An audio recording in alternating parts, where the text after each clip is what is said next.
ഈ രാത്രിയിലും ദൈവത്തിന്റെ വചനത്തിൽ നിന്ന് അല്പസമയങ്ങൾ നമുക്ക് ധ്യാനിക്കാം. അതിനെ അടിസ്ഥാനമായിട്ട് വളരെ പരിചിതമായ തിരുവെടുത്താണ് വായിച്ചത്. ഒരിക്കൽ കൂടി ആ തിരുവെടുത്ത് വായിച്ച് സഹായിക്കണമെന്ന് കർത്തൃനാമത്തിൽ ഓർപ്പിക്കുന്നു. എപ്പോഴും സന്തോഷിപ്പീൻ, ഇടവിടാതെ പ്രാർത്ഥിപ്പീൻ, എല്ലാറ്റിലും സ്തോത്രം ചെയ്യുവീൻ. ഇതല്ലോ നിങ്ങളെ കുറിച്ച് ക്രിസ്തു യേശുവിൽ ദൈവേഷ്ടം. ഇതല്ലോ നിങ്ങളെ കുറിച്ച് ക്രിസ്തു യേശുവിൽ ദൈവ ഇഷ്ടം.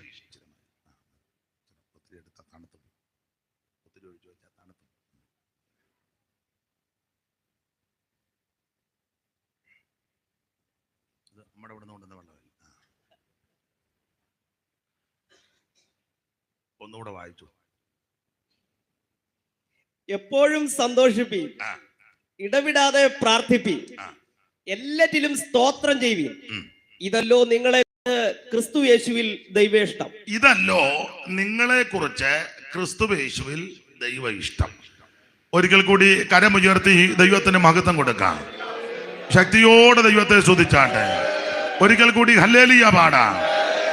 പാരതിൽ പാതകി ആമനി കായിനി പാരതിൽ പാതകി ആമനി കായിനി പാരതിൽ പാതകി ആമനി കായിനി.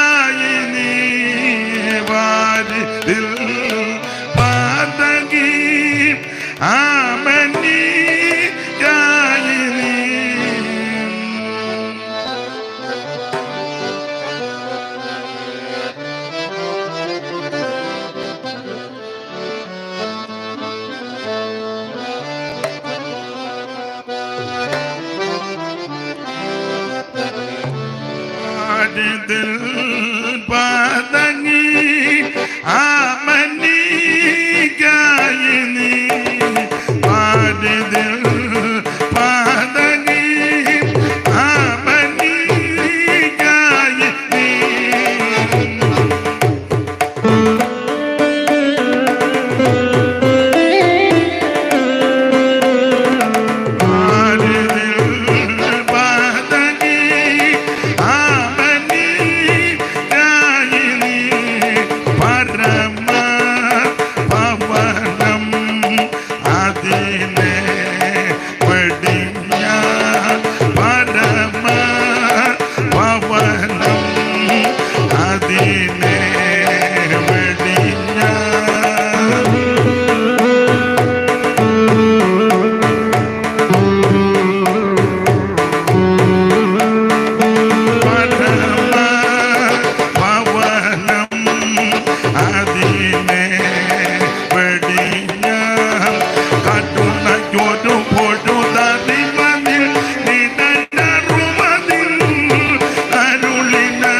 നിൻ ആവിയൻ നാവിൽ വന്നാകയാൽ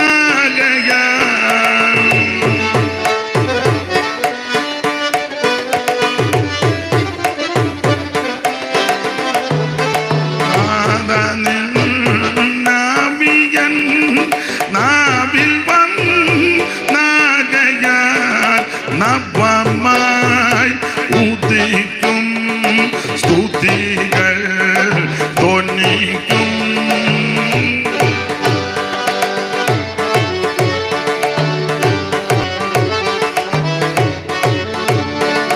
നവമായി ഉദിക്കും സ്തുതികൾ ധ്വനിക്കും.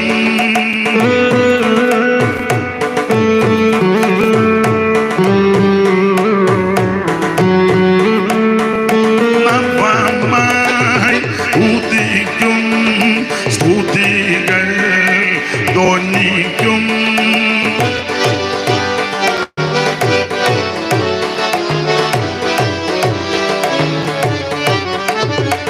നവമായി ഉദിക്കും സ്തുതികൾ ധ്വനിക്കും.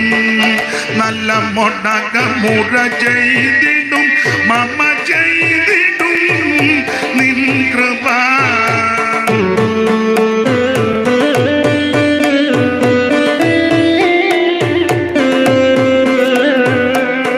നല്ല മുടക്കമുറ ചെയ്തിടും മമ ചെയ്തിടും നിൻ കൃപ.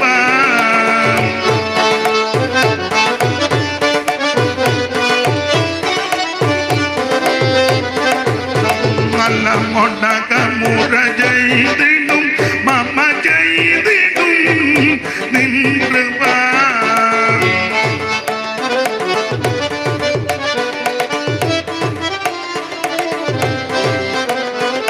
നല്ല മുടക്കമുറ ചെയ്തിടും മമ ചെയ്തിടും നിൻ കൃപ.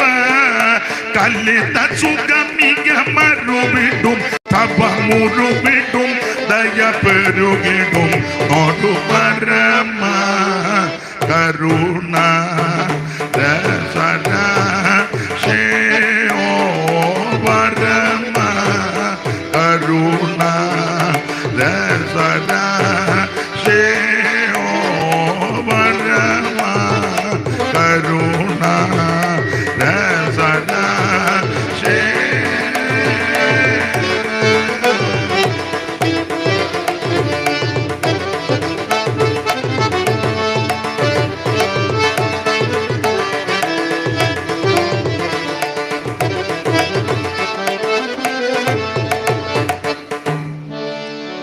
ഒരിക്കൽ കൂടി കരമുയർത്തി ദൈവത്തെ മഹത്വപ്പെടുത്താം.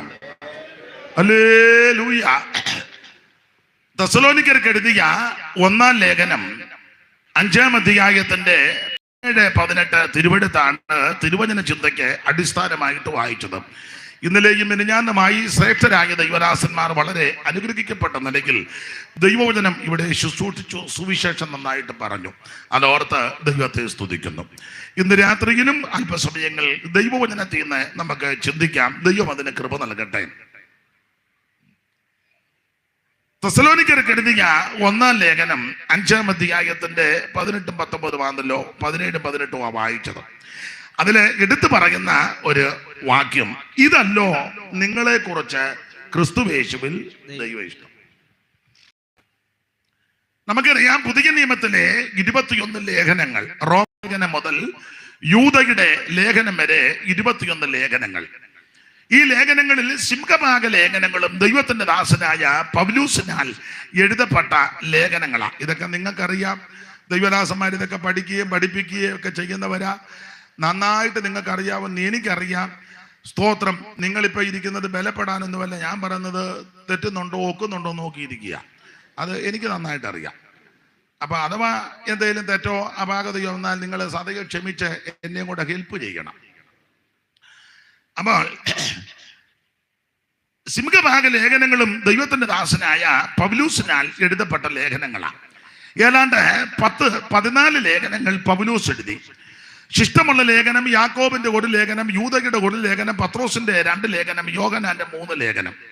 ഇങ്ങനെയാണ് 21 ലേഖനങ്ങൾ നമുക്കറിയാം. ഇതില് പൗലോസിന്റെ ലേഖനങ്ങളെ ദൈവശാസ്ത്രപരമായിട്ട് പഠിപ്പിക്കുമ്പോൾ രക്ഷാ തത്വശാസ്ത്ര പ്രകാരമുള്ള ലേഖനം, ക്രിസ്തു ശാസ്ത്രത്തെ കീർത്തിക്കുന്ന ലേഖനം, സഭാശാസ്ത്ര സംബന്ധമായ ലേഖനം, അന്ത്യകാല ശാസ്ത്ര സംബന്ധമായ ലേഖനം, അത് എല്ലാം വിവരിക്കുന്നില്ല. അതില് അന്ത്യകാല ശാസ്ത്ര സംബന്ധമായ ലേഖനമാണ് തെസ്സലോനിക്കർക്ക് എഴുതിയ 1-2 ലേഖനം. നിങ്ങൾക്കറിയാം. അപ്പോൾ അന്ത്യകാല ശാസ്ത്രം ഒറ്റവാക്കി പറഞ്ഞ എന്തുവായി? അന്ത്യകാല ശാസ്ത്രം മുഴുവൻ ശാസ്ത്രമാണല്ലോ. അപ്പോൾ അന്ത്യകാല ശാസ്ത്രം ഒറ്റവാക്കി പറഞ്ഞാൽ യേശു ക്രിസ്തുവിന്റെ വീണ്ടും വരവും അനന്തര സംഭവങ്ങളും. അതാണ് പ്രധാനപ്പെട്ട വിഷയം. പിന്നെ അന്ത്യകാല ശാസ്ത്രം നന്നായിട്ട് പഠിച്ചാൽ ക്രിസ്തുവിന്റെ ജനനം മുതൽ അന്ത്യകാലം തുടങ്ങുക. സ്തോത്രം. അതെ, ആ ഭാഗത്തേക്ക് പോകണ്ട. യേശു ക്രിസ്തു തിരുവെടുത്തം പ്രകാരം ജനിച്ചു, തിരുവെടുത്ത് പറഞ്ഞതുപോലെ ജീവിച്ചു, തിരുവെടുത്ത് പറഞ്ഞതുപോലെ മരിച്ചു, തിരുവെടുത്ത് പറഞ്ഞതുപോലെ അടക്കി, തിരുവെടുത്ത് പറഞ്ഞതുപോലെ ഉയർത്തു, തിരുവെടുത്ത് പറഞ്ഞതുപോലെ സ്വർഗത്തിലേക്ക് പോയി, തിരുവെടുത്ത് പറയും പോലെ തിരിച്ചു വരും. ഇതാ നമ്മുടെ പ്രത്യാശ. ആ പ്രത്യാശയുള്ളത് കൊണ്ടായി കഷ്ടങ്ങളും രോഗങ്ങളും പീഡകളും നിന്ദകളും ആക്ഷേപങ്ങളും അപമാനങ്ങളും ദുരിതങ്ങളും ദുഃഖങ്ങളൊക്കെ അടിക്കടി ഉയർന്നു വിട്ടും തളരാതെ പിന്മാറാതെ ക്ഷീണിക്കാതെ തകർന്നു പോകാതെ നല്ല ആ തടിപ്പുറത്ത് വെടി പോലെ നിൽക്കാനുള്ള കാര്യം എന്നാണെന്നറിയാമോ? ഈ പങ്കപ്പാട് മുഴുവൻ തീരും. സങ്കീർത്തനക്കാരൻ പാടുക, ഇത് വേഗം തീരും, ഞങ്ങൾ ഇവിടുന്ന് പറന്നു പോകും. അതാണ് നമ്മുടെ പ്രത്യാശ. ഈ പ്രത്യാശയ്ക്ക് പുസ്തകത്തിലെ വാക്യം എങ്ങനെ? ഭാഗ്യകരമായ പ്രത്യാശ. ഇത് ഇതര മതസ്ഥർക്കില്ല. ഏതാ ഈ പ്രത്യാശ? നമ്മുടെ നേതാവ് പോയി തിരിച്ചു വരും, വീണ്ടും വന്ന് നമ്മളെ അങ്ങോട്ട് കൊണ്ടുപോകും. പല ആൾക്കാരും ഒന്നും പറയാതാ പോയത്. കണ്ണു പറഞ്ഞതല്ലാതെ ഒന്നും വേണ്ടിയില്ല. സ്തോത്രം. നമ്മൾ എന്തെങ്കിലും പറഞ്ഞോ? പറയാനായിട്ട് ഇങ്ങനെ ഒന്നും വേണ്ടിയില്ല. പല നേതാക്കന്മാരും ഒന്നും മിണ്ടാതെ അനുയായികളെ വെട്ടിനകത്തിട്ടേച്ച് പോയപ്പോൾ നമ്മുടെ നേതാവ് പറയേണ്ടതെല്ലാം പറഞ്ഞേച്ചാ പോയത്. അല്ലെ, മരിക്കുന്നതിന് മുന്നേ പറഞ്ഞായിരുന്നല്ലോ ഇങ്ങനെ മരിക്കുന്നെന്ന്. സ്തോത്രം. മനുഷ്യപുത്രൻ പിടിക്കപ്പെടും, മനുഷ്യപുത്രനെ ക്രൂശിക്കും, മനുഷ്യപുത്രൻ ക്രൂശിക്കപ്പെടും, മനുഷ്യപുത്രൻ മരിക്കും, മനുഷ്യപുത്രൻ ഉയർക്കും എല്ലാം പറഞ്ഞേച്ചാ പോയത്. അല്ലാതെ കൂടെ വന്നവരോടൊന്നും മിണ്ടാതെ ഉണ്ടയിടുകയല്ലായിരുന്നു. സ്തോത്രം. കാത്തിരുന്ന് കൺകൾ ഇതാ മങ്ങിടുന്നേ, കർത്തനെ നീ പോയിട്ട് എത്ര കാലമായി. കാത്തിരുന്നു കൺകൾ ഇതാ മങ്ങിടുന്നേ, കർത്തനെ നീ പോയിട്ട് എത്ര കാലമായി.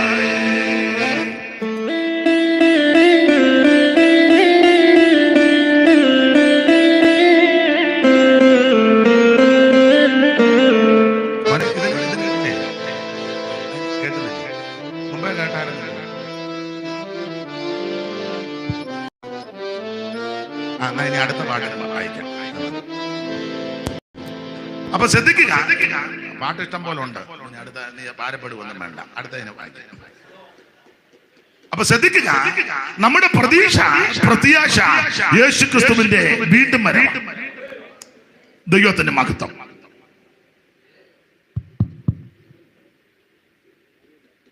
മൈക്ക് ഓപ്പറേറ്റ് ചെയ്യുന്ന മോനെ പേരെന്നാ? ബിജു, കുഴപ്പമില്ലല്ലോ. അപ്പൊ യേശു ക്രിസ്തു തിരുവെടുത്ത് പറഞ്ഞതുപോലെ ജനിച്ച് ജീവിച്ച് മരിച്ച് അടക്കപ്പെട്ട് ഉയർത്ത് സ്വർഗത്തിൽ കരേറി തിരുവെടുത്ത് മറമ്പിൽ തിരിച്ചു വന്ന് നമ്മളെ ചേർത്ത് കൊണ്ടുപോകും. അപ്പോൾ അന്ത്യകാല ശാസ്ത്ര പ്രകാരമുള്ള ലേഖനമാണ് തെസ്സലോനിക്കർക്ക് എഴുതിയ 1-2 ലേഖനങ്ങൾ. നിങ്ങൾക്കറിയാം, ഞാൻ സാധാരണ പറയാനുണ്ട്, നിങ്ങൾക്കും അറിയാം, തെസ്സലോനിക്കർക്ക് 2 ലേഖനം എഴുതി. ഈ 2 ലേഖനത്തിൽ 2 വിഷയങ്ങളാ പ്രധാനം. ആ 2 വിഷയങ്ങൾ എന്തെന്ന് ചോദിച്ചാൽ 2 പ്രത്യക്ഷത. ആ 2 പ്രത്യക്ഷത 2 പേരുടെ പ്രത്യക്ഷതയാണ്. ആ 2 പേര് ആരെന്ന് ചോദിച്ചാൽ നമുക്കറിയാം. 1 യേശു ക്രിസ്തു, 2 എതിർ ക്രിസ്തു. 2 പേരുടെ പ്രത്യക്ഷത. അതിലെ 2-ാം ലേഖനത്തിലെ വിഷയം അറിയാം, എതിർ ക്രിസ്തുവിന്റെ പ്രത്യക്ഷത. അതിന് ഒരു വാക്യം ഒന്ന് വായിച്ചു, അറിവുള്ള വാക്യമാകുന്നോടൊന്ന് വായിച്ചാൽ മതി. 2:9, 2-ാം ലേഖനം 2:9. ഇതെല്ലാം നമുക്ക് അറിവുള്ള വാക്യമായി. എടേ, നിങ്ങൾ 2 കാല് മടക്കി, നിനക്ക് നടുവിന് പ്രയാസമുണ്ടോ? നിനക്കുണ്ടോ? നീ കയ്യും എല്ലാം കുത്തി അങ്ങ് വൈകാതെ കിട. കസാര വേണോ നിനക്ക്? നടുവിന് പ്രയാസം വല്ലതും ഉണ്ടോ?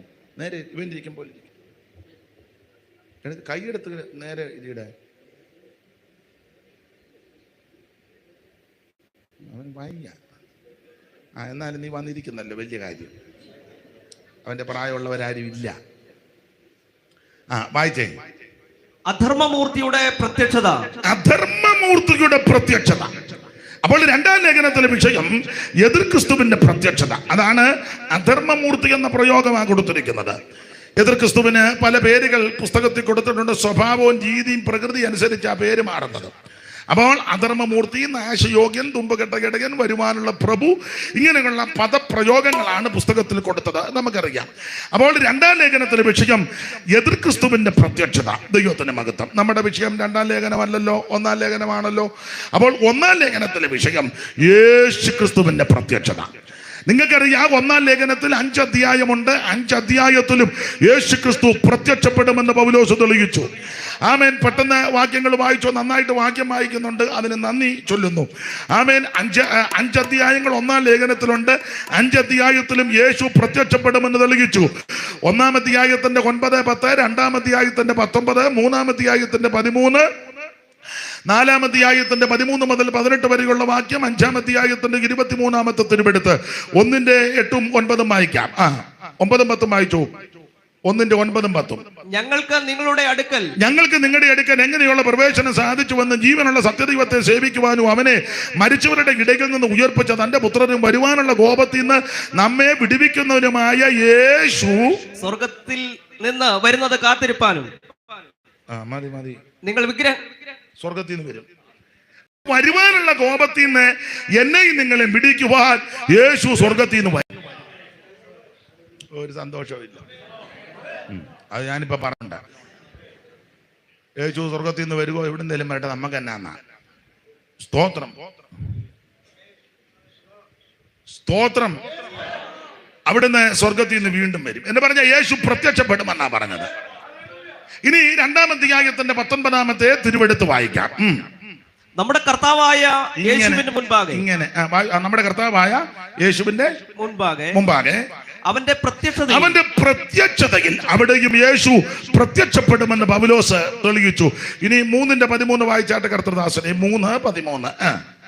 ഇങ്ങനെ നമ്മുടെ കർത്താവായ യേശു തന്റെ സകല വിശുദ്ധന്മാരുമായി വരുന്ന പ്രത്യക്ഷത അവിടെയും യേശു പ്രത്യക്ഷപ്പെടുമെന്ന് തെളിയിച്ചു. 4:13 മുതൽ. സഹോദരന്മാരെ, നിങ്ങൾ പ്രത്യാശയില്ലാത്ത മറ്റുള്ളവരെ പോലെ ദുഃഖിക്കാതിരിക്കേണ്ടതിന് നിദ്ര കൊള്ളുന്നവരെ കുറിച്ച് അറിവില്ലാതിരിക്കരുതെന്ന് ഞങ്ങൾ ആഗ്രഹിക്കുന്നു. അടുത്തത്, യേശു മരിക്കുകയും ജീവിച്ചെഴുന്നേൽക്കുകയും ചെയ്തു എന്ന് നാം വിശ്വസിക്കുന്നു എങ്കിൽ അങ്ങനെ തന്നെ ദൈവം നിദ്ര കൊണ്ടവരെയും യേശു മുഖാന്തരം അവരോട് കൂടെ വരുത്തും. പിന്നെ കർത്താവിന്റെ പ്രത്യക്ഷത വരെ അവിടെയും യേശു പ്രത്യക്ഷപ്പെടുമെന്ന് തെളിയിച്ചിരിക്കുക. ഇനി അറിവുള്ള വാക്യം 5:23. സമാധാനത്തിന് ദൈവം തന്നെ നിങ്ങളെ മുഴുവനും ശുദ്ധീകരിക്കുമാറാകട്ടെ. നിങ്ങളുടെ ആത്മാവും പ്രാണനും ദേഹവും ശേഷം നമ്മുടെ കർത്താവായ യേശുക്രിസ്തുവിന്റെ പ്രത്യക്ഷത അവിടെയും യേശു പ്രത്യക്ഷപ്പെടുമെന്ന് തെളിയിക്കുക. അപ്പോൾ 5 അധ്യായമുണ്ട് 1-ാം ലേഖനത്തിൽ. 5 അധ്യായത്തിലും ആരൊക്കെട്ടുറപ്പിച്ചു യേശു വീണ്ടും പ്രത്യക്ഷപ്പെടാൻ പോകുകയാണ്. Price the Lord. യേശു വീണ്ടും പ്രത്യക്ഷപ്പെടും. ഒരിക്കൽ പ്രത്യക്ഷപ്പെട്ടു. എബ്രായ ലേഖനം 9:26 ഒരിക്കൽ പ്രത്യക്ഷപ്പെട്ടതാ. എബ്രായർ 9:26 വേഗത്തിൽ. എപ്രാളം പിടിക്കണ്ട, താള് കീറുകയും ചെയ്യണ്ട, ഞാനിവിടെ ഉണ്ട്, നമുക്ക് പതുക്കെ വായിച്ചാൽ മതി. അങ്ങനെയായാൽ ലോകസ്ഥാപനം മുതൽക്ക് അവൻ പലപ്പോഴും കഷ്ടമനുഭവിക്കേണ്ടിയിരുന്നു. അടുത്തത്, എന്നാൽ അവൻ ലോകാവസാനത്തിങ്കൽ സ്വന്തം യാഗം കൊണ്ട് പാപപരിഹാരം വരുത്തുവാൻ ഒരിക്കൽ പ്രത്യക്ഷനായി. അത് അവിടുത്തെ ആദ്യത്തെ പ്രത്യക്ഷത. എങ്ങനെ? കന്യാസൂനുമായി ഭൂമിയിൽ അവതരിച്ചതാണ്. കന്യാസൂതനായി തരയിൽ വന്നുദിച്ച ധന്യനിമാനുബൽ ഇവൻ താനെ. കന്യകസൂതനായി തരയിൽ വന്നുദിച്ച ധന്യനിമാനുബൽ ഇവൻ താനെ.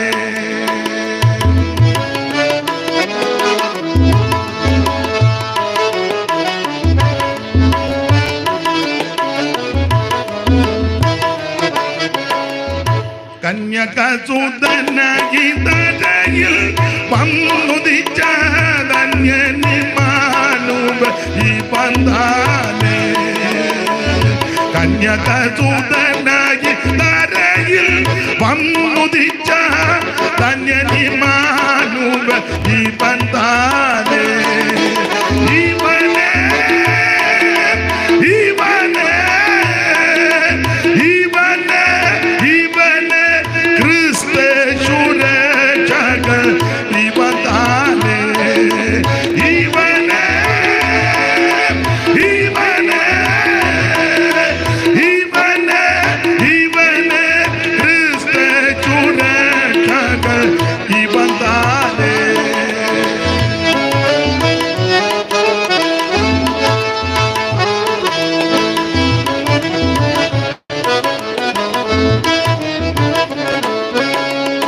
ആദിയിൽ പറുദീസിൽ നാദൻ വാക്കു ചൊന്ന നാരിയിൻ സന്തതി വന്താനേ. ആദിയിൽ പറുദീസിൽ നാദൻ വാക്കു ചൊന്ന നാരിയിൻ സന്തതി വന്താനേ. ഇവനെ ഇവനെ ഇവനെ ഇവനെ ക്രിസ്തുരക്ഷകൻ ഇവൻ താനേ.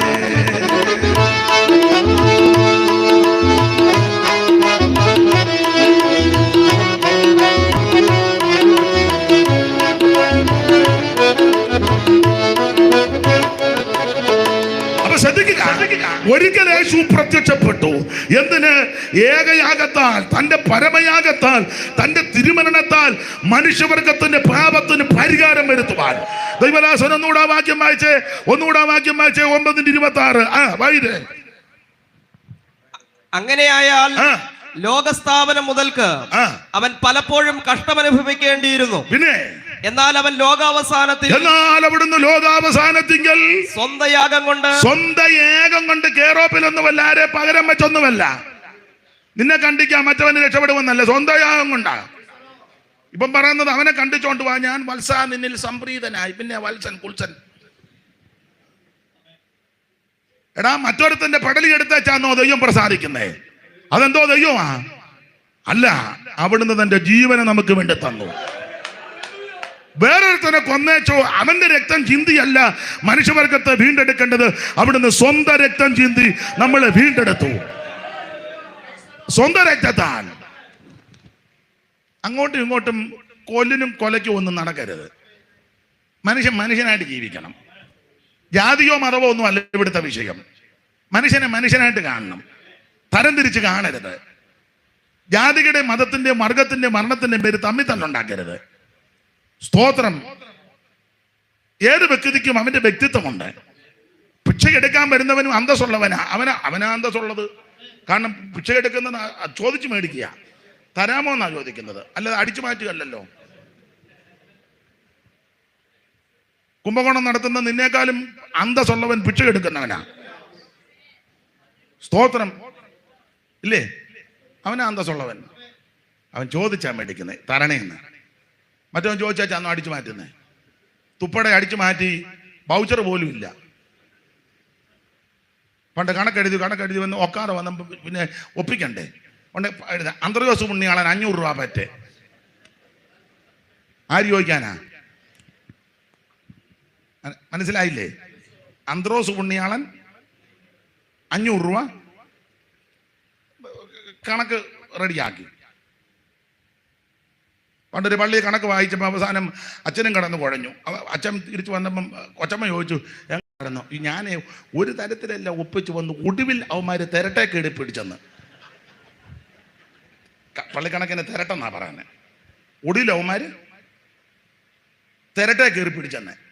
അപ്പൊ കൊച്ചമ്മ ഒരു മറുപടി പറയുന്നില്ല. അപ്പൊ ഞാൻ പറഞ്ഞതിന്റെ സാരം, യേശുക്രിസ്തു സ്വന്തം യാഗം ചെയ്താണ് മനുഷ്യവർഗത്തെ വീണ്ടെടുത്തിരിക്കുന്നത്. മറ്റുള്ളവനെ ഉപദ്രവിച്ചും ചതിച്ചും വഞ്ചിച്ചും ഒന്നുമല്ല. അവിടുത്തെ തിരുരക്തം നമുക്ക് വേണ്ടി ചിന്തി. അവിടുത്തെ തിരുശരീരം എനിക്ക് നിങ്ങൾക്കായി നുറുക്കപ്പെട്ടു. ദൈവത്തിന്റെ മഹത്വം. ഒന്നുകൂടെ വായിച്ചോ വാക്യം. വായിച്ചോ. സ്വന്തം യാഗം കൊണ്ട് പാപപരിഹാരം വരുത്തുവാൻ ഒരിക്കൽ പ്രത്യക്ഷനായി. അത് ആദ്യത്തെ പ്രത്യക്ഷത. എന്തിന്? മനുഷ്യവർഗത്തിന്റെ പാപത്തിന് പരിഹാരം വരുത്തുവാൻ. ഈ രാത്രി എന്നെ കേൾക്കുന്നവരോട് പറയട്ടെ, പാപത്തിന് പരിഹാരം വരുത്തുവാൻ ഒരേ ഒരു മാർഗമേ ഉള്ളൂ, യേശുക്രിസ്തുവിന്റെ പരിശുദ്ധ രക്തം. അല്ലാതെ ഒരു മാർഗം കൊണ്ടും പാപത്തിന് പരിഹാരം വരികയല്ല. യേശുവിന്റെ പരിശുദ്ധ രക്തത്താൽ മാത്രമാണ് പാപപരിഹാരം. ദൈവത്തിന് മഹത്വം. കാരണം അവിടുത്തെ രക്തം പുണ്യാക രക്തമാ, അവിടുത്തെ രക്തം വിലയേറിയ രക്തമാ, അവിടുത്തെ രക്തം സംസാരിക്കുന്ന രക്തമാ, അവിടുത്തെ രക്തം ഗുണകരമായി സംസാരിക്കുന്ന രക്തമാ, അവിടുത്തെ രക്തം പാപങ്ങളെ മോചിക്കുന്ന രക്തമാ, അവിടുത്തെ തിരുരക്തം കടുംചുമപ്പായ പാപങ്ങളെ നിർമ്മലീകരിക്കുന്ന രക്തമാ. ഇന്ന് രാത്രി ആ പരിശുദ്ധ രക്തത്തിന്റെ ശക്തിയാൽ സകല പാപങ്ങളും പരിഹരിക്കപ്പെടും.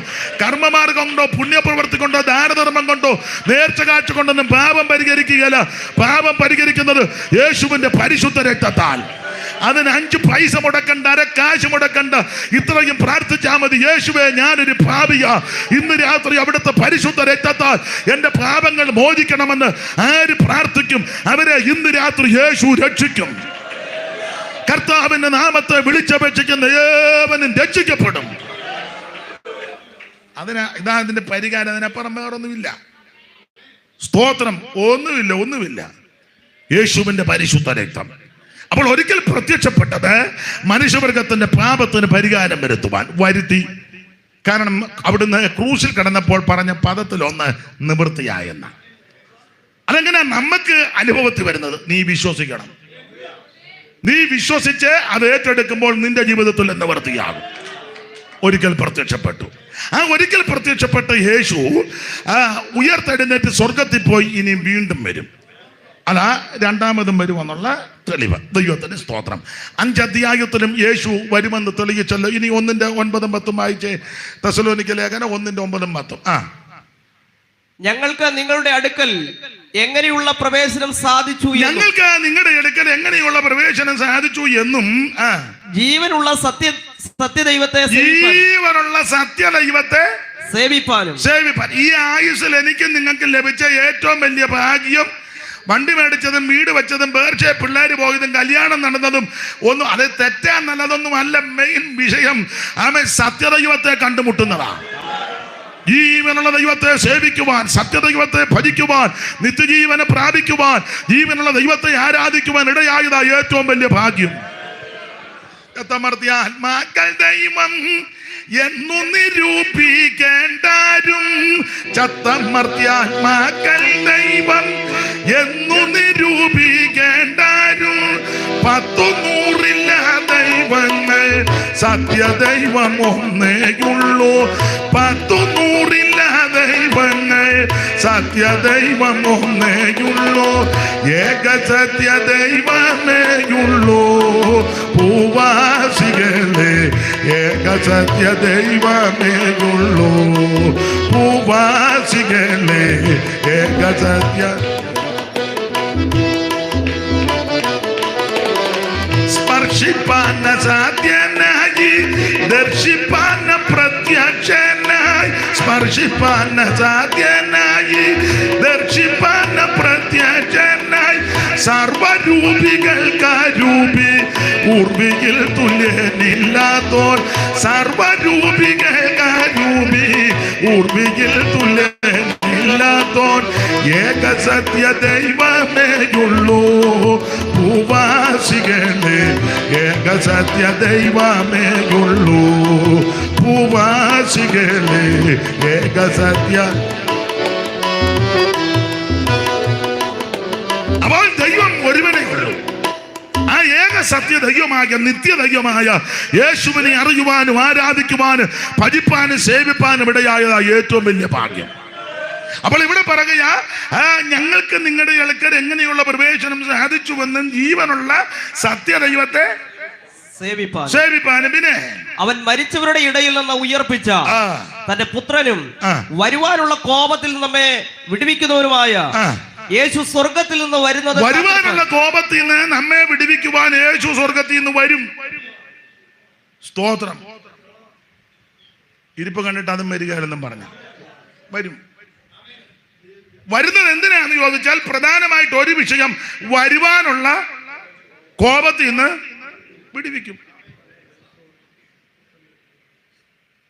സ്തോത്രം. സഭ മഹോദരവത്തിൽ കൂടെ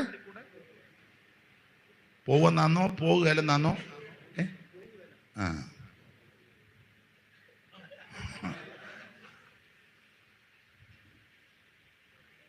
പോകുന്നാന്നോ പോകുകയല്ലെന്നാന്നോ?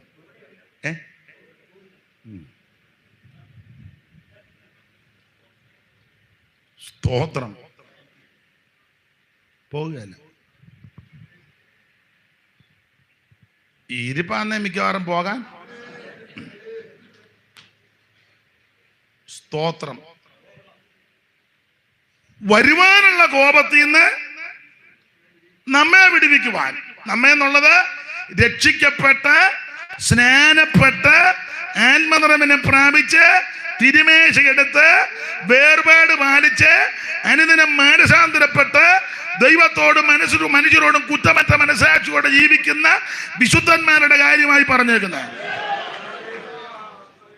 അതാണ് നമ്മെ എന്ന് എടുത്ത് പറഞ്ഞിരിക്കുന്നത്, അല്ല പുറം പാർട്ടിയുടെ കാര്യമല്ല. സ്തോത്രം.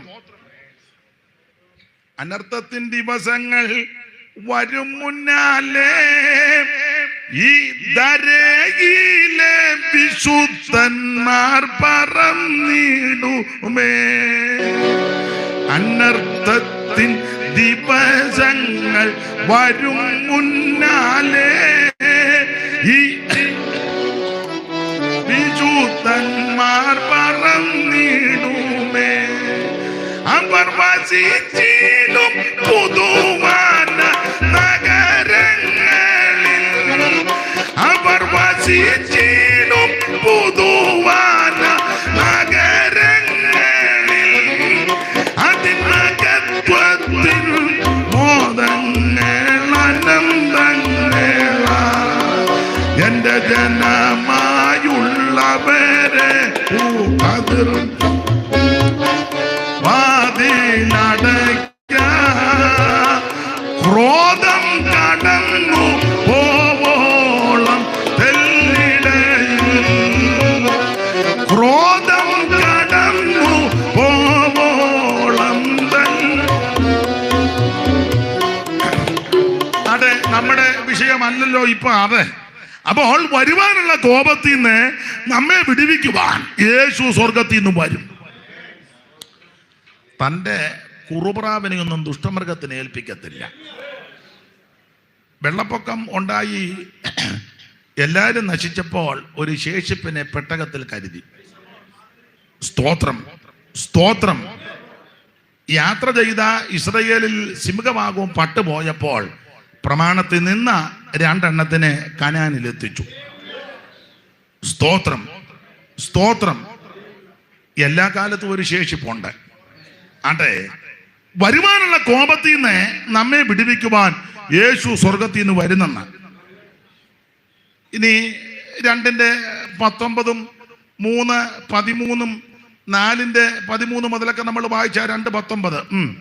നമ്മുടെ കർത്താവായ യേശുവിന്റെ മുൻപാകെ അവന്റെ പ്രത്യക്ഷതയിൽ ഞങ്ങളുടെ ആശയോ സന്തോഷമോ പ്രശംസാ കിരീടമോ ആർ ആകുന്നു. അതെന്തിനാന്ന് ചോദിച്ചാൽ ആത്മാക്കളെ നേടിയവരെ ആദരിക്കാനായിട്ട് യേശു വരുന്നെന്ന്. സ്തോത്രം.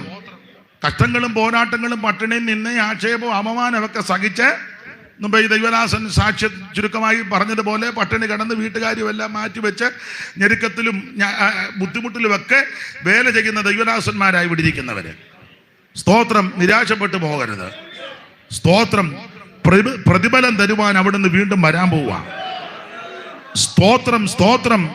ദൈവത്തിന് മഹത്വം. യേശു പ്രത്യക്ഷപ്പെടും. അതാണ് നമ്മുടെ പ്രതീക്ഷ. 3:13 ഒരു ചെറിയ പെശകല്ല, തർക്കവുമല്ല, വ്യത്യസ്തമായ ഒരു പ്രത്യക്ഷതയാണ്. അത് മഹത്വ പ്രത്യക്ഷതയാണ്. രണ്ടാം വരവിന്റെ 2ാം ഭാഗമാണ് 3:13. ഇങ്ങനെ നമ്മുടെ കർത്താവായ യേശു തന്റെ സകല വിശുദ്ധന്മാരുമായി വരുന്ന പ്രത്യക്ഷത. ഈ പ്രത്യക്ഷത രണ്ടാം വരവിന്റെ രണ്ടാം ഘട്ടമാണ്. അങ്ങനെയാണല്ലോ പഠിക്കുന്നതും, അങ്ങനെയാണല്ലോ. സ്തോത്രം. രണ്ടാം വരവിന്റെ രണ്ട് ഘട്ടം, അത് മേഘപ്രത്യക്ഷതയും മഹത്വ പ്രത്യക്ഷതയും. ആ മേഘപ്രത്യക്ഷത എന്തിനെന്ന് ചോദിച്ചാൽ വിശുദ്ധന്മാരെ ചേർത്ത് കൊണ്ടുപോകാൻ. മഹത്വ പ്രത്യക്ഷത വിശുദ്ധന്മാരെ കൊണ്ടുപോയി അനന്തരം സ്വർഗത്തിൽ ചെല്ലും, ഇല്ലേ?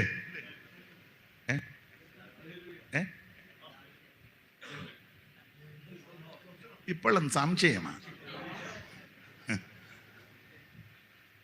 അവിടെ ചെല്ലും, സ്വർഗത്തിൽ ചെല്ലുമെന്ന്. ചെന്നാ ഉടനെ എന്തുവാ അവിടെ സംഭവം? അമ്മാമ്മ പറ, മുന്നിരിക്കുകയല്ലയോ? സ്വർഗത്തിലോട്ട് ചെന്നാ ഉടനെ എന്തോ ആന്നവിടെ? എന്തോ അമ്മേ സ്വർഗത്തിൽ ചെന്നാ ഉടനെ? നമ്മൾ സ്വർഗത്തിൽ ചെന്നാ ഉടനെ എന്നാ അവിടെ പരിപാടി? എന്നാന്ന്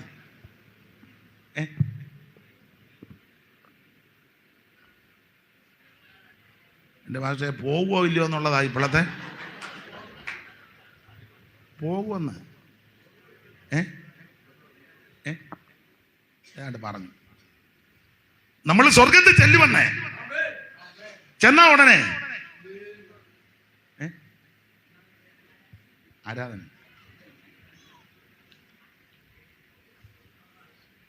ഞാൻ ഒരിക്കൽ ചോദിച്ചു, സ്വർഗത്തിൽ ചെന്നാ ഉടനെ ഒരു തള്ള പറഞ്ഞു, ചെന്ന് എനിക്കൊന്ന് ആത്മാവിലൊന്ന് നിറയണം. ഞാൻ ചോദിച്ചു, തള്ള ഇവിടെ എത്ര മണിക്കൂർ ആത്മാവ് നിറയാൻ സമയമുണ്ട്? അന്നേരം അവർ കുത്തിയിരുന്ന് ഉറങ്ങുക, ഇരുന്നുറങ്ങുക. ഇനി സ്വർഗത്തിൽ ചെന്നിട്ട് വേണം. സ്വർഗത്തിൽ ചെന്നാൽ ഉടനെ ആരാധനയൊന്നുമല്ല. വള്ളംകുളംകാരി ഒരു മോളി പറഞ്ഞു, ചെന്ന ഉടനെ കല്യാണമാണ്. അവളെ 2 കെട്ടിച്ചതാ, എന്നിട്ടും അമരുന്നില്ലെന്നുള്ളതാണ്. ഈ സ്വർഗത്തിൽ ചെന്ന ഉടനെ ആരാധനയും കല്യാണമൊന്നുമല്ല. സ്വർഗത്തിൽ ചെന്ന ഉടനെ ന്യായവതിയാ. ന്യായവതി. അപ്പൊ ഞങ്ങളുടെ ഒരു ബാബക്കുട്ടി ചോദിച്ചു, പിന്നെയും പ്രശ്നമാണോ എന്ന്. കാരണം എന്തെല്ലാം കഷ്ടങ്ങളും പോരാട്ടങ്ങളും നിന്ന് അപമാനവും ആക്ഷേപവും സഹിച്ചായി ഇവിടെ ഒന്ന് നിന്നത്. അപ്പോൾ അങ്ങോട്ട് ചെല്ലുമ്പോൾ സന്തോഷവും ആനന്ദവും ഒക്കെ ആണെന്നുള്ള ചിന്തയിൽ ആ ബാബുക്കുട്ടി ഇരുന്നത്. അപ്പം ഞാൻ പറഞ്ഞു, സ്വർഗത്തിൽ ചെന്നാണ് ബാബുക്കുട്ടി ന്യായവതിയാ, അത് പിന്നെയും പ്രശ്നമാണോ എന്ന് ചോദിച്ചു. ഞാൻ പറഞ്ഞു, പ്രശ്നമല്ല, ന്യായവതി എന്ന് പറഞ്ഞാൽ ന്യായമായ വിധി, അത്രേ ഉള്ളൂ. അത് നമുക്കേ ഉള്ളൂ. രക്ഷിക്കപ്പെടാത്തവർക്ക് ന്യായവതി ഇല്ല, അവർക്ക് ശിക്ഷാവിധി. രക്ഷിക്കപ്പെട്ട ദൈവമക്കൾക്ക് ന്യായവതി. ന്യായം വിധിച്ചു തള്ളും മഹാദൈവം, ദുഷ്ടനെ വിധി ചൊല്ലി പൂർവം തള്ളും. വെള്ളസിംഹാസനമാണ്, തേജസ്സിൻ സിംഹാസനം. ന്യായമായി വിധി ചൊല്ലി പോകും ഞാൻ, നിങ്ങളെ അറിയുന്നില്ല. തേജസ്സിൻ സിംഹാസനം, ന്യായമായി വിധി ചൊല്ലി പോകുവിൻ ഞാൻ, നിങ്ങളെ അറിയുന്നില്ല.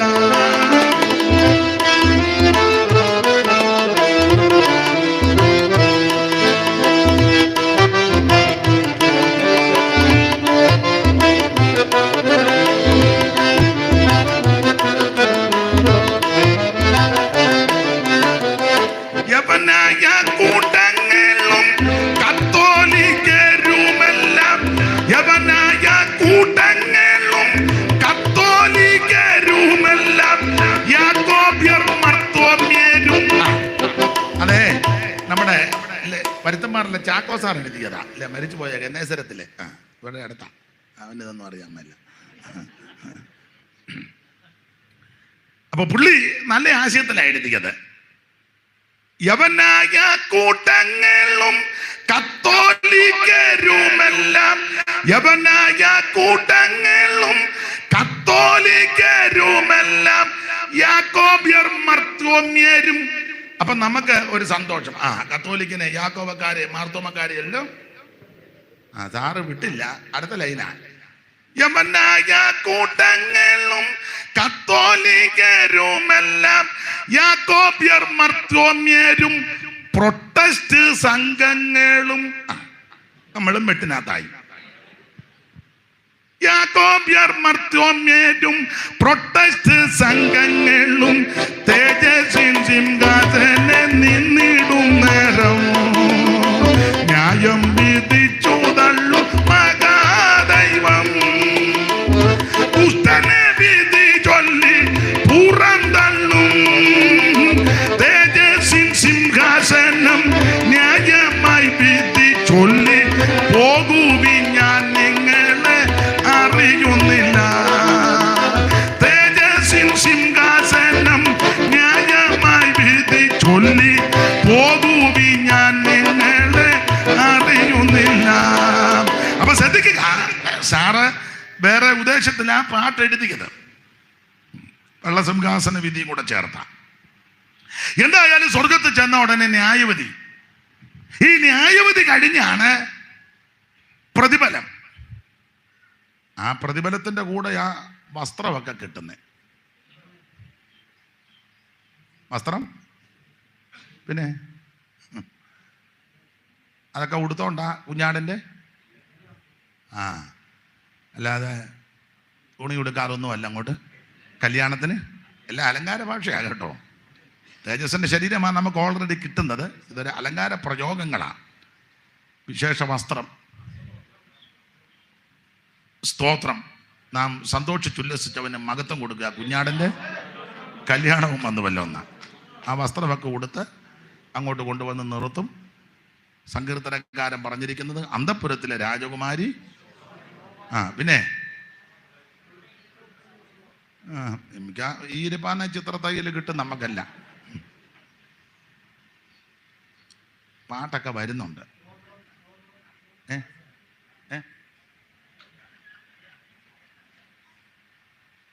അന്തഃപുരത്തിലെ രാജ്ഞി ചന്തമേറും ശോഭാമൂലം.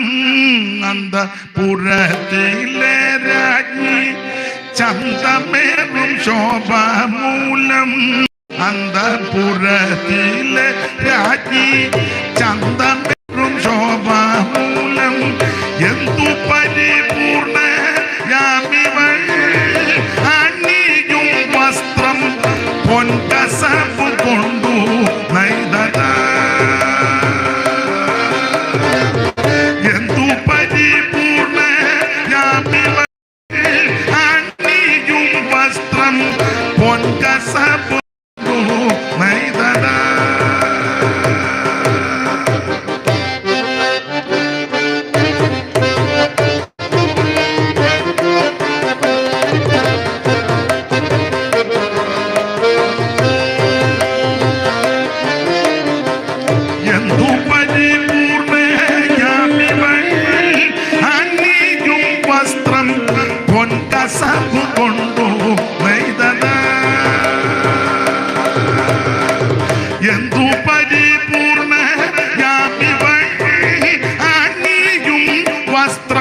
പൊൻകസബ് കൊണ്ടു നെയ്തത.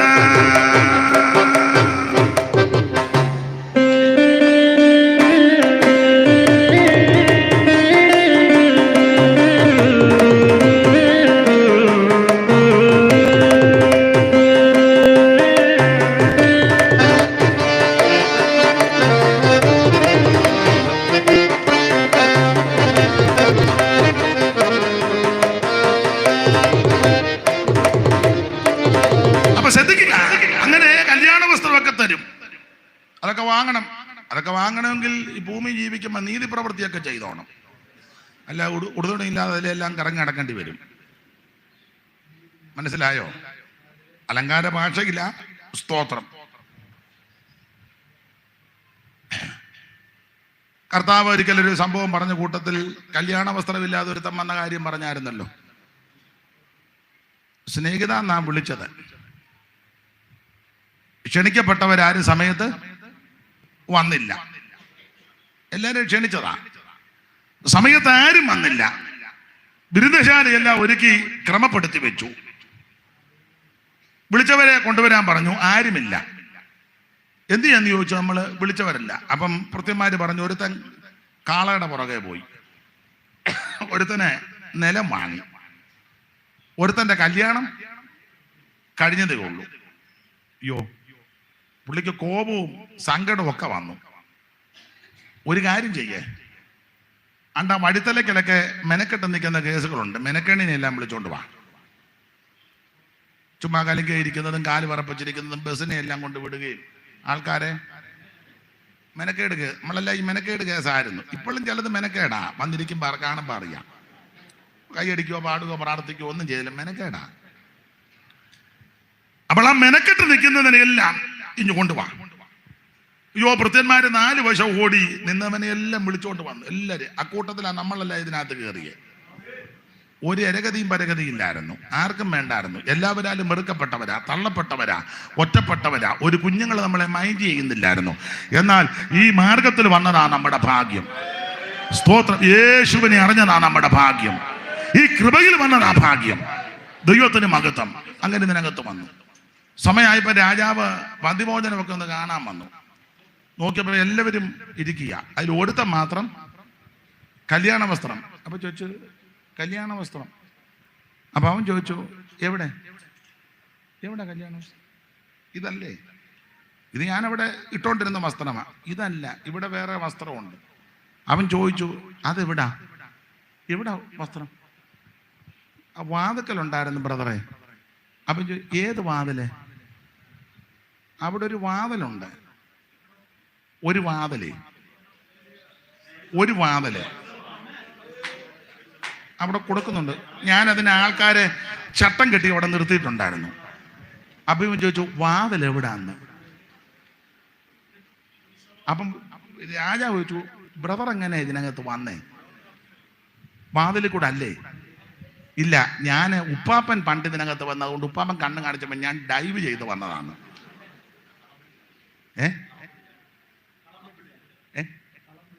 അതാ അവനെ മതിൽ വഴി എടുത്ത് പഴയ നാടൻ പഠിച്ചതാ. അവൻ ചേലക്കൊമ്പുകാരനാ. ഇപ്പൊ പിടികിട്ടി കാണും. മതിയല്ലോ. അത്ര ഞാനതൊന്ന്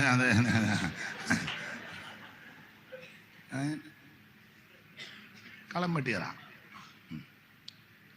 അപ്പൊ ചോദിച്ചു, ബ്രദർ ഡൈവ് ചെയ്താ ഇതിനകത്ത്?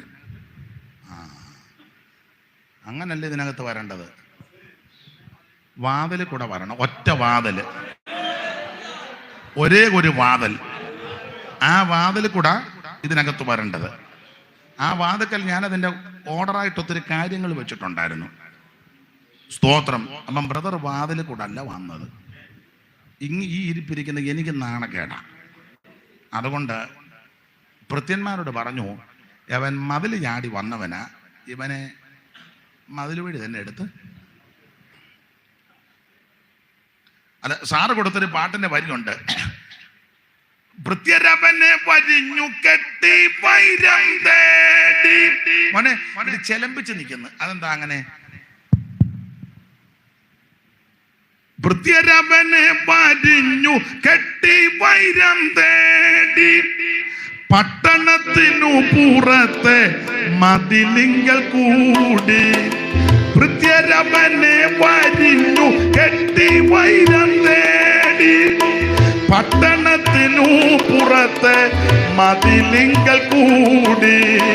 ഒട്ടുമടി കാണാതുള്ള കൂടിരുട്ടിൽ പേടി പെട്ട് നരകത്തിൽ താട തള്ളിയു വച്ചോടി. രാജാത്മജ വിരുന്നതിൻ വിവരം, രാജാത്മജ വിരുന്നതിൻ വിവരം. ഈ ഉപമയോ മകസാര രാജാത്മജ വിരുന്നതിൻ വിവരം.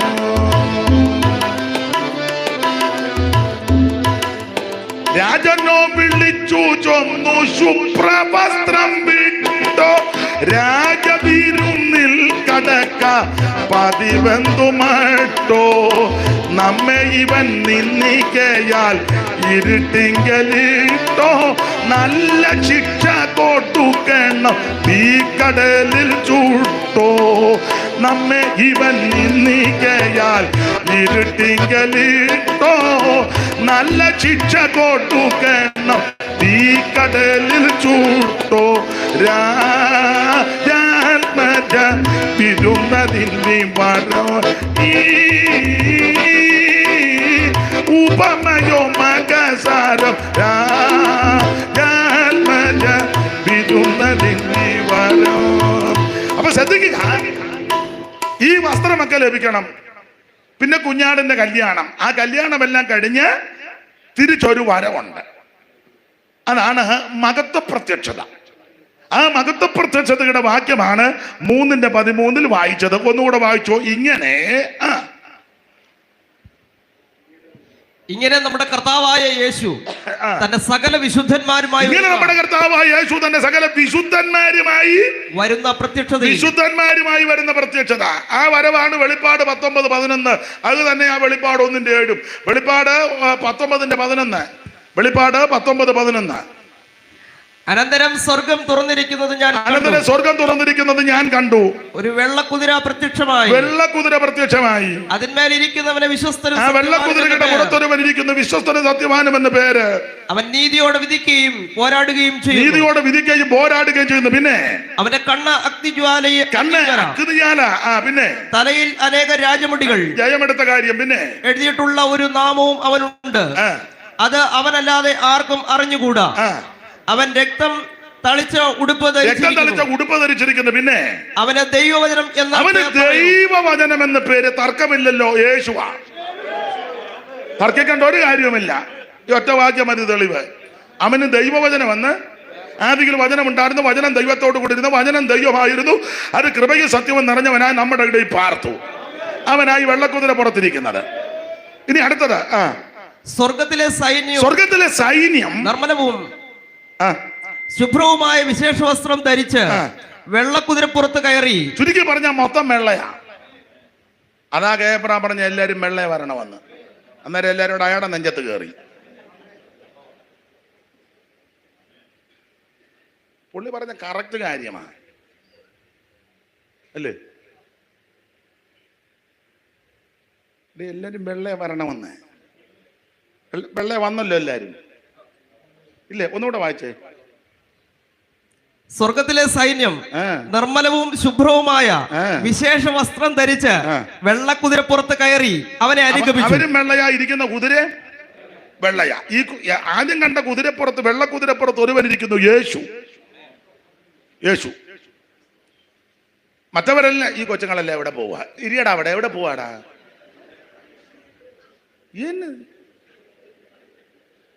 നീ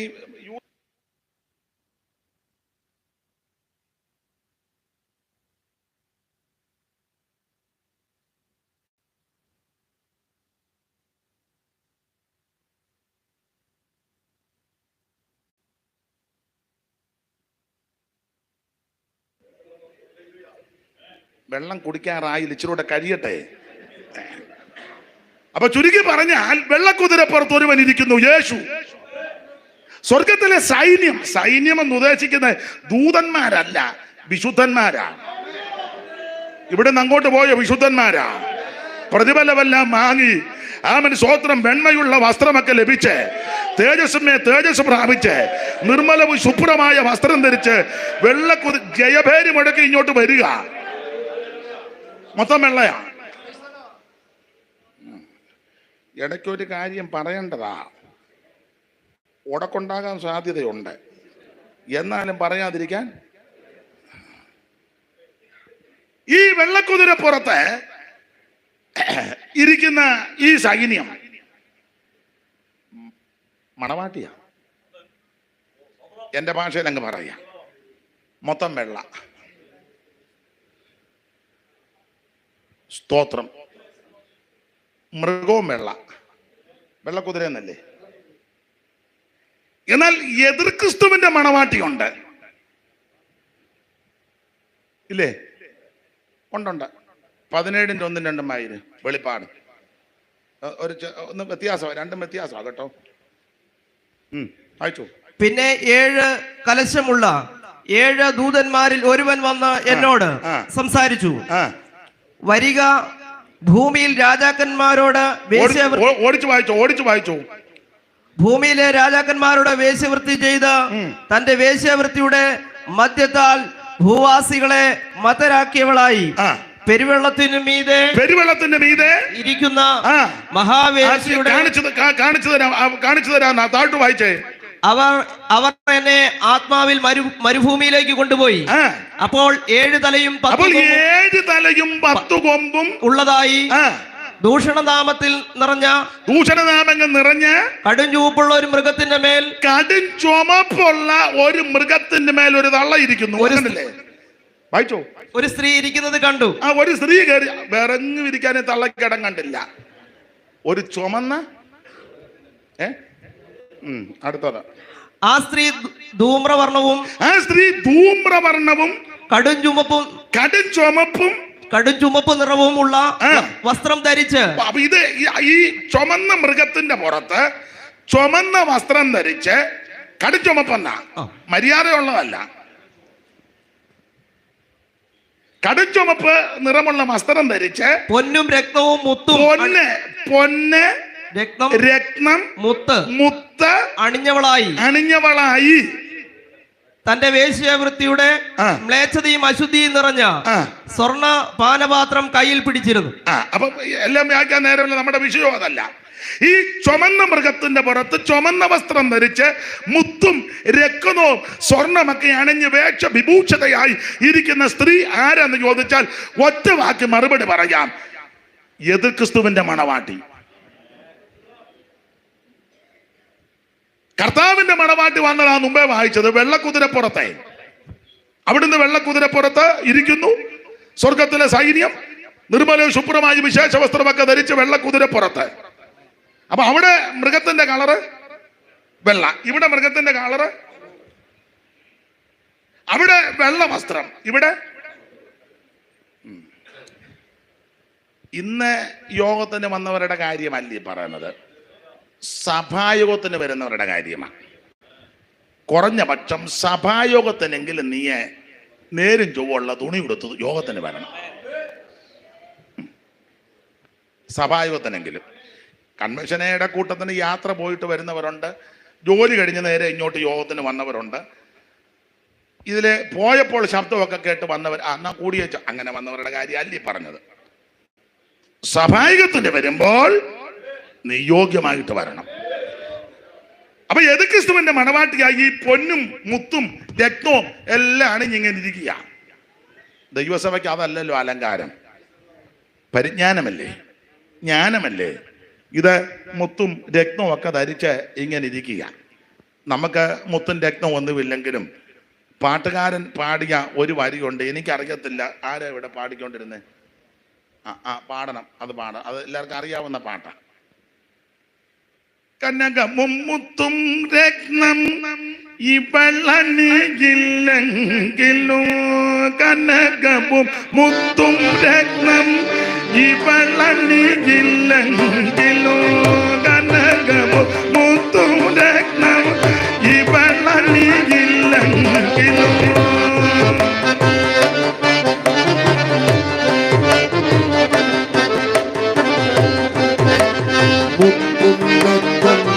ഇവയണിയില്ലെങ്കിലും സുഭൂമിയാമിവൾ കണ്ടം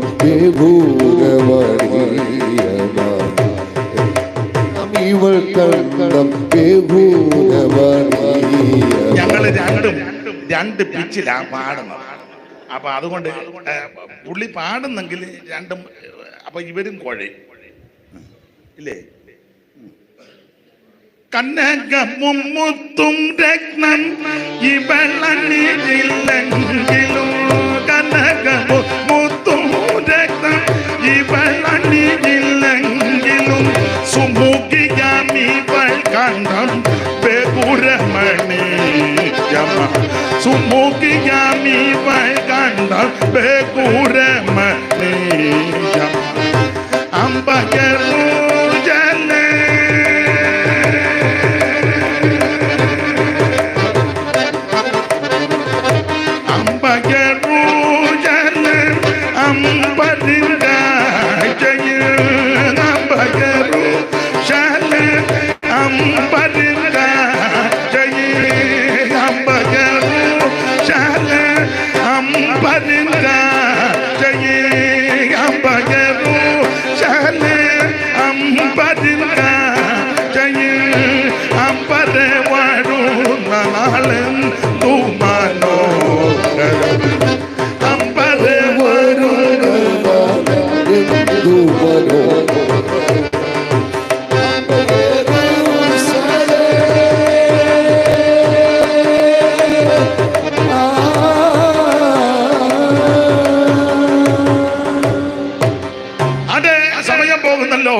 അപ്പോൾ 3-ാം അധ്യായത്തിന്റെ 13 മഹത്വ പ്രത്യക്ഷതയാ.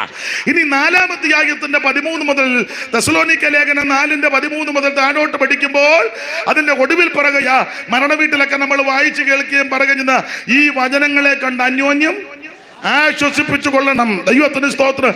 4-ാം അധ്യായത്തിന്റെ 13 മുതൽ 18 വരെയുള്ള തിരുവെടുത്ത് പഠിക്കുമ്പോൾ പ്രധാനമായിട്ട് 4 കാര്യങ്ങൾ പറയുന്നു.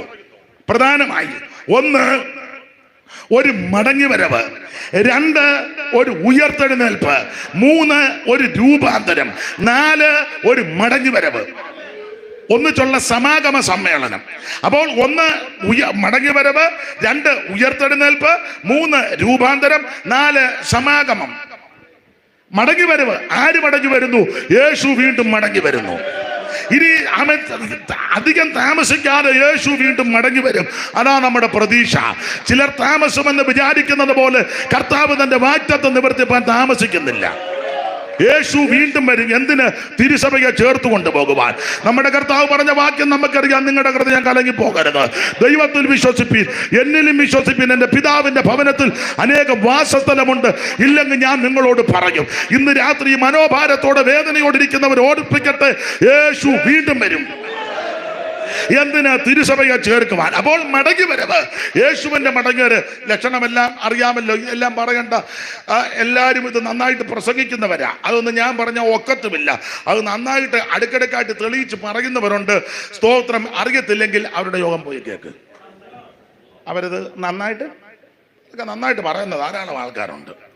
ലക്ഷണങ്ങൾ, യേശുവിന്റെ വരവിന്റെ ശാസ്ത്രവും ബൈബിളും ഒക്കെ ആയിട്ട് നല്ല പൊരിപ്പൊരിപ്പം പ്രസംഗിക്കുന്ന ആൾക്കാരുണ്ട്. അത് വല്ലപ്പോഴും ഒക്കെ ഒന്ന് കേൾക്കേ. അല്ല, ഇന്ന് രാത്രി ഒരു വിടുതലെന്ന് പറഞ്ഞ് നിന്നാൽ തന്നെ കാര്യം നടക്കുകയല്ല. അതുകൂടെ കേൾക്കണം. യേശു വീണ്ടും വരും. അതിൻ്റെ ലക്ഷണമായി കണ്ടുകൊണ്ടിരിക്കുന്നത് അന്ത്യകാലത്ത് സ്വസ്നേഹികൾ, എല്ലാവരും സ്വാർത്ഥതയല്ലേ. സ്വസ്നേഹികളും അമ്പ് പറയുന്നവരും ദൂഷകാന്മാരും നന്ദി കെട്ടവരും ഇന്ദ്രിയജമില്ലാത്തവരും അമ്മയപ്പന്മാരെ ബഹുമാനിക്കാത്തവരും ആദരിക്കാത്തവരും ഭോഗപ്രിയരും തന്നിഷ്ടക്കാരും ഇതെല്ലാം ഇതിൻ്റെ ലക്ഷണങ്ങളാണ്. ദൈവത്തിൻ്റെ മഹത്വം. ആട്ടെ, ഒരു ലക്ഷണം പറഞ്ഞു വിട്ടേക്കാം. കർത്താവ് ഒരിക്കൽ പറഞ്ഞു, മഹത്വ പ്രത്യക്ഷതയോട് ബന്ധപ്പെട്ടാന്നിട്ട് പറഞ്ഞു, നോഹയുടെ കാലം പോലാന്ന്. എന്തുവാ നോഹയുടെ കാലത്തിൻ്റെ ഒരു പ്രകൃതം? നോഹയുടെ കാലത്ത് ആരാധന തുടങ്ങിയത്. കാരണം 4-ാം അധ്യായത്തിൻ്റെ ഒടുവിൽ 5-ന്റെ നേരെ മേളിൽ കിടപ്പുണ്ട്. ആദാമിന് വീണ്ടും ഒരു മകൻ ജനിച്ചു. ഏതാ? ഹാബേലിനെ കൊന്ന് ഹാബേലിന് പകരം ഒരു മകൻ ജനിച്ചു, ഷേത്ത്. അവനൊരു മകൻ ജനിച്ചു, ഏനോശ്. അടുത്ത വാക്യം, അക്കാലത്ത് യഹോവയുടെ നാമത്തിലുള്ള ആരാധന തുടങ്ങി. ഇപ്പൊ എല്ലായിടത്തും ആരാധന തുടങ്ങുകയല്ലേ. എല്ലായിടത്തും ഒരു ഓർഗണും ഒരു സഹോദരനും ഒരു തള്ളയുണ്ടെങ്കിൽ ഒരു സഭ തുടങ്ങാം. ടിൻഷീറ്റ് ഇട്ട് ഒരു ബിൽഡിംഗ് കൂടെ കെട്ടിയാൽ മതി. ഞാൻ കറക്റ്റേ പറയുള്ളൂ. മിക്കടത്തും അങ്ങനെ. അവനിവിടെ ഇങ്ങനെ നിൽക്കും, തള്ള അവിടെ കിടന്ന് തുള്ളും. പാസു എന്ന് പറയും, പോരാ തള്ള തുള്ളി ഊപ്പാട് വരിക, പോരാ. അവർ ഹൃദയത്തിൽ നിൽക്കും, ഇത്ര തുള്ളിട്ട് ഇയാൾക്ക് പോരാതിരിക്കും.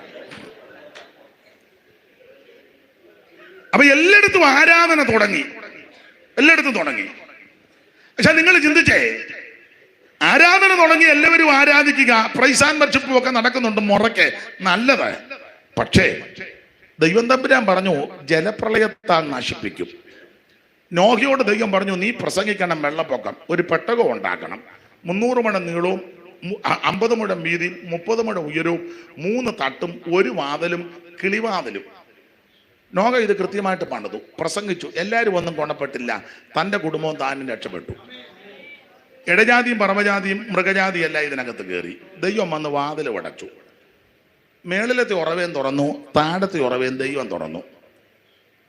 പണിത ആശാരിയും തടി അറുത്ത വാളന്മാരും എല്ലാം വന്ന് കൊട്ടുകയും മുട്ടുകയും ചെയ്ത് കാണും, തുറക്കാനൊക്കത്തില്ല. പ്രൈസ് ആൻഡ് വർഷിപ്പ് നടത്തിയവനും വന്ന് അവൻ ഓർഗണുമായിട്ടാണ് ഓടി വന്നത്, എന്നെയും കൂടെ കയറ്റാം. അതിനെ പറഞ്ഞ് വാതിലടച്ച് പോയെന്ന് പറഞ്ഞു. ഗിറ്റാറുമായിട്ട് വന്നവൻ അവൻ ഇങ്ങനെ നിന്നാ വർഷിപ്പിന്. ഇപ്പം വെള്ളം പൊങ്ങിയപ്പോഴും അവൻ ഇങ്ങനെ നിൽക്കുക, കാരണം വെള്ളം അടിപടെ അവനും പോയി. സ്തോത്രം. എല്ലാവരും തവലക്കാരനും മൃദംഗക്കാരനും ഹാർമോണിയക്കാരനും പ്രസംഗിച്ച ഉപദേശിമാരും എല്ലാവരും അങ്ങ് പ്രസംഗിക്കുകയല്ലേ എല്ലാ കവലയിലും നിന്ന്. അത് നല്ലതാ. തിരുവല്ലാത്തിൽ വെച്ചാനുണ്ട്, ആരും കേൾക്കുന്നില്ല. പുള്ളി അവിടെ നിന്ന് ശാന്തമായിട്ട് പറഞ്ഞേച്ച് പോവുക. ആരും കേൾക്കുന്നില്ല. പുള്ളി ഏൽപ്പിച്ച കാര്യം പുസ്തകത്തിൽ വാക്യമുണ്ട്, ആകാശമേ കേൾക്ക മതി. എല്ലായിടത്തും വർഷിപ്പാ. പക്ഷേ പെട്ടകത്തിനകത്ത് കയറിയത് എത്ര പേരാ? 8 പേര്. ബാക്കി ആരാധിച്ചവരല്ല. ഇന്ത്യയെ വർഷിപ്പ് നടത്തിയവരും ആരാധിച്ചവരും ഫാസ്റ്റിംഗ് പ്രയർ എടുത്തവരും ഡുനാമീസ്, fire meeting, power conference, crusade, അങ്ങനെയൊക്കെയാണല്ലോ. 21, 40 days, 41 ഒക്കെ നല്ല കാര്യം. എന്ത് ചെയ്യാ? ഇവരെല്ലാം മുഴുവൻ എണ്ണവും വെള്ളം കുടിച്ച് ചത്തു. സ്തോത്രം. ഈ വർഷിപ്പ് നടത്തിയത് സിംഹഭാഗമല്ല, അവൻ സകല എണ്ണവും വെള്ളം കുടിച്ച് ചത്തു. പെട്ടകത്തിനകത്ത് കയറിയത് പ്രമാണത്തിൽ നിന്ന 8 എണ്ണം.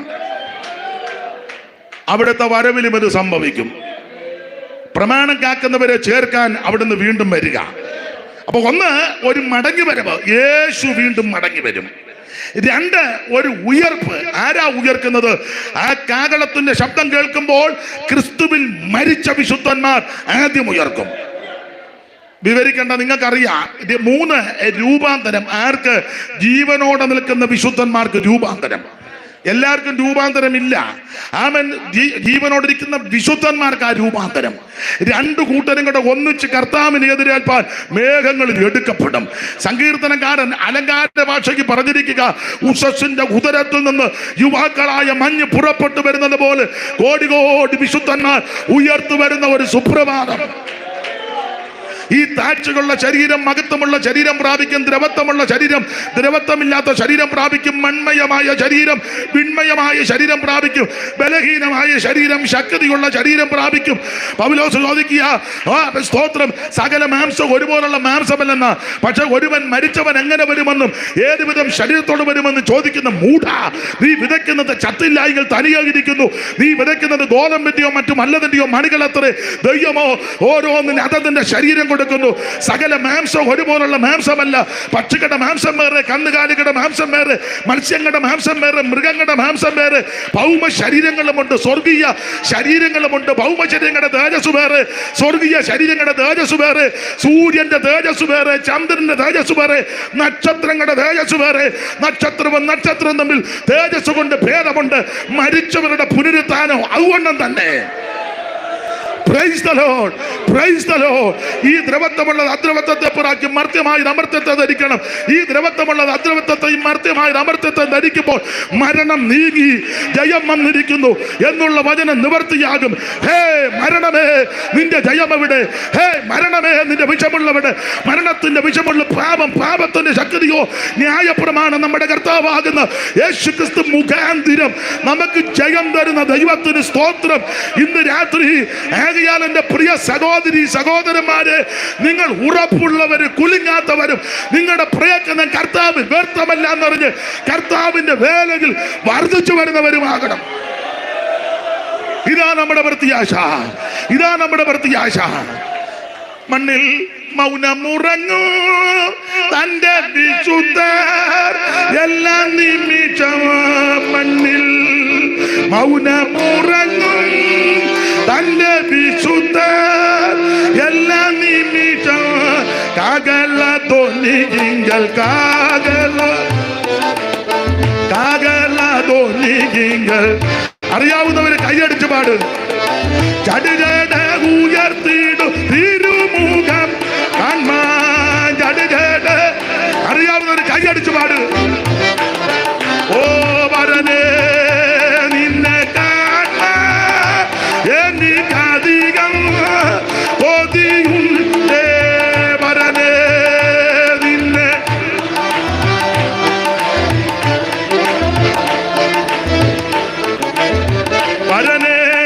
നിൻമുഖ പരൻ നിൻമുഖ പരനെ നിൻമുഖ പരനെ നിൻമുഖ കണ്ടു കൊതിരാൻ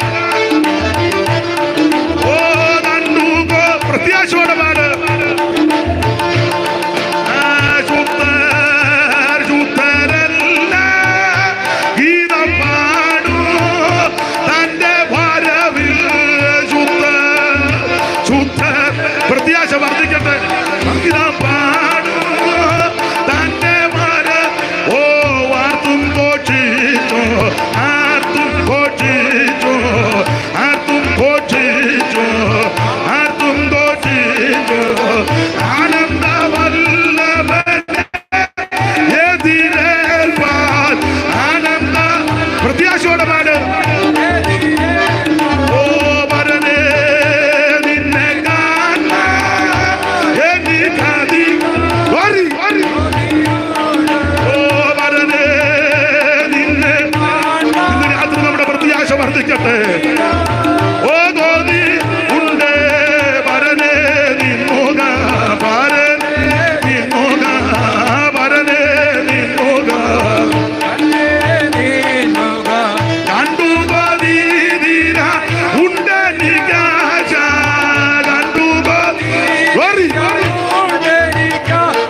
കരമുയർത്തി ദൈവത്തെ സ്തുതിക്കുക ഒരിക്കൽ കൂടി ഹല്ലേലൂയ പാട് നമ്മുടെ പ്രതീക്ഷ പ്രത്യാശ യേശു വീണ്ടും വരും തനിക്കായി കാത്തുനിൽക്കുന്ന വിശുദ്ധന്മാരുടെ രക്ഷയ്ക്ക് അവിടുന്ന് പാപം കൂടാതെ രണ്ടാമത് പ്രത്യക്ഷപ്പെടും ചിലർ താമസമെന്ന് വിചാരിക്കുന്നത് പോലെ കർത്താവ് തന്റെ വാഗ്ദത്തം നിവർത്തിപ്പാൻ താമസിക്കുന്നില്ല എല്ലാവരും മാനസാന്തരപ്പെടണം praise the lord praise the lord ഞാനൊരു കാര്യം ഉറപ്പിച്ചും തറപ്പിച്ചും പറയാം സ്തോത്രം നീ പെന്തിക്കോസി വന്നേ നോക്കൂ ഇത് കൂടുതൽ എങ്ങനെ ഇനി പറയാനേ ചെല്ലി പറയാനുണ്ട് അമ്മാമേ നിങ്ങൾ വരാനൊന്നുമല്ല ഇതെല്ലാം ഒന്ന് നീ ഞങ്ങളുടെ കൂടെ തന്നെ വരണം പിന്നെ നീ അവിടോട്ട് പോകാനാ വേറെ വേറെ വേറെ പോകുന്ന സ്ഥലം പറഞ്ഞു കൊടുക്ക് എടാ പോണ്ടേ എടാ നീ ഇവിടെ തന്നെ വരണം ഇവിടെ തന്നെ ഞാൻ ഉദ്ദേശിച്ചത് നീ മാനസാന്തരപ്പെട്ട് യേശുവിനെ രക്ഷിതാവായി സ്വീകരിക്കണം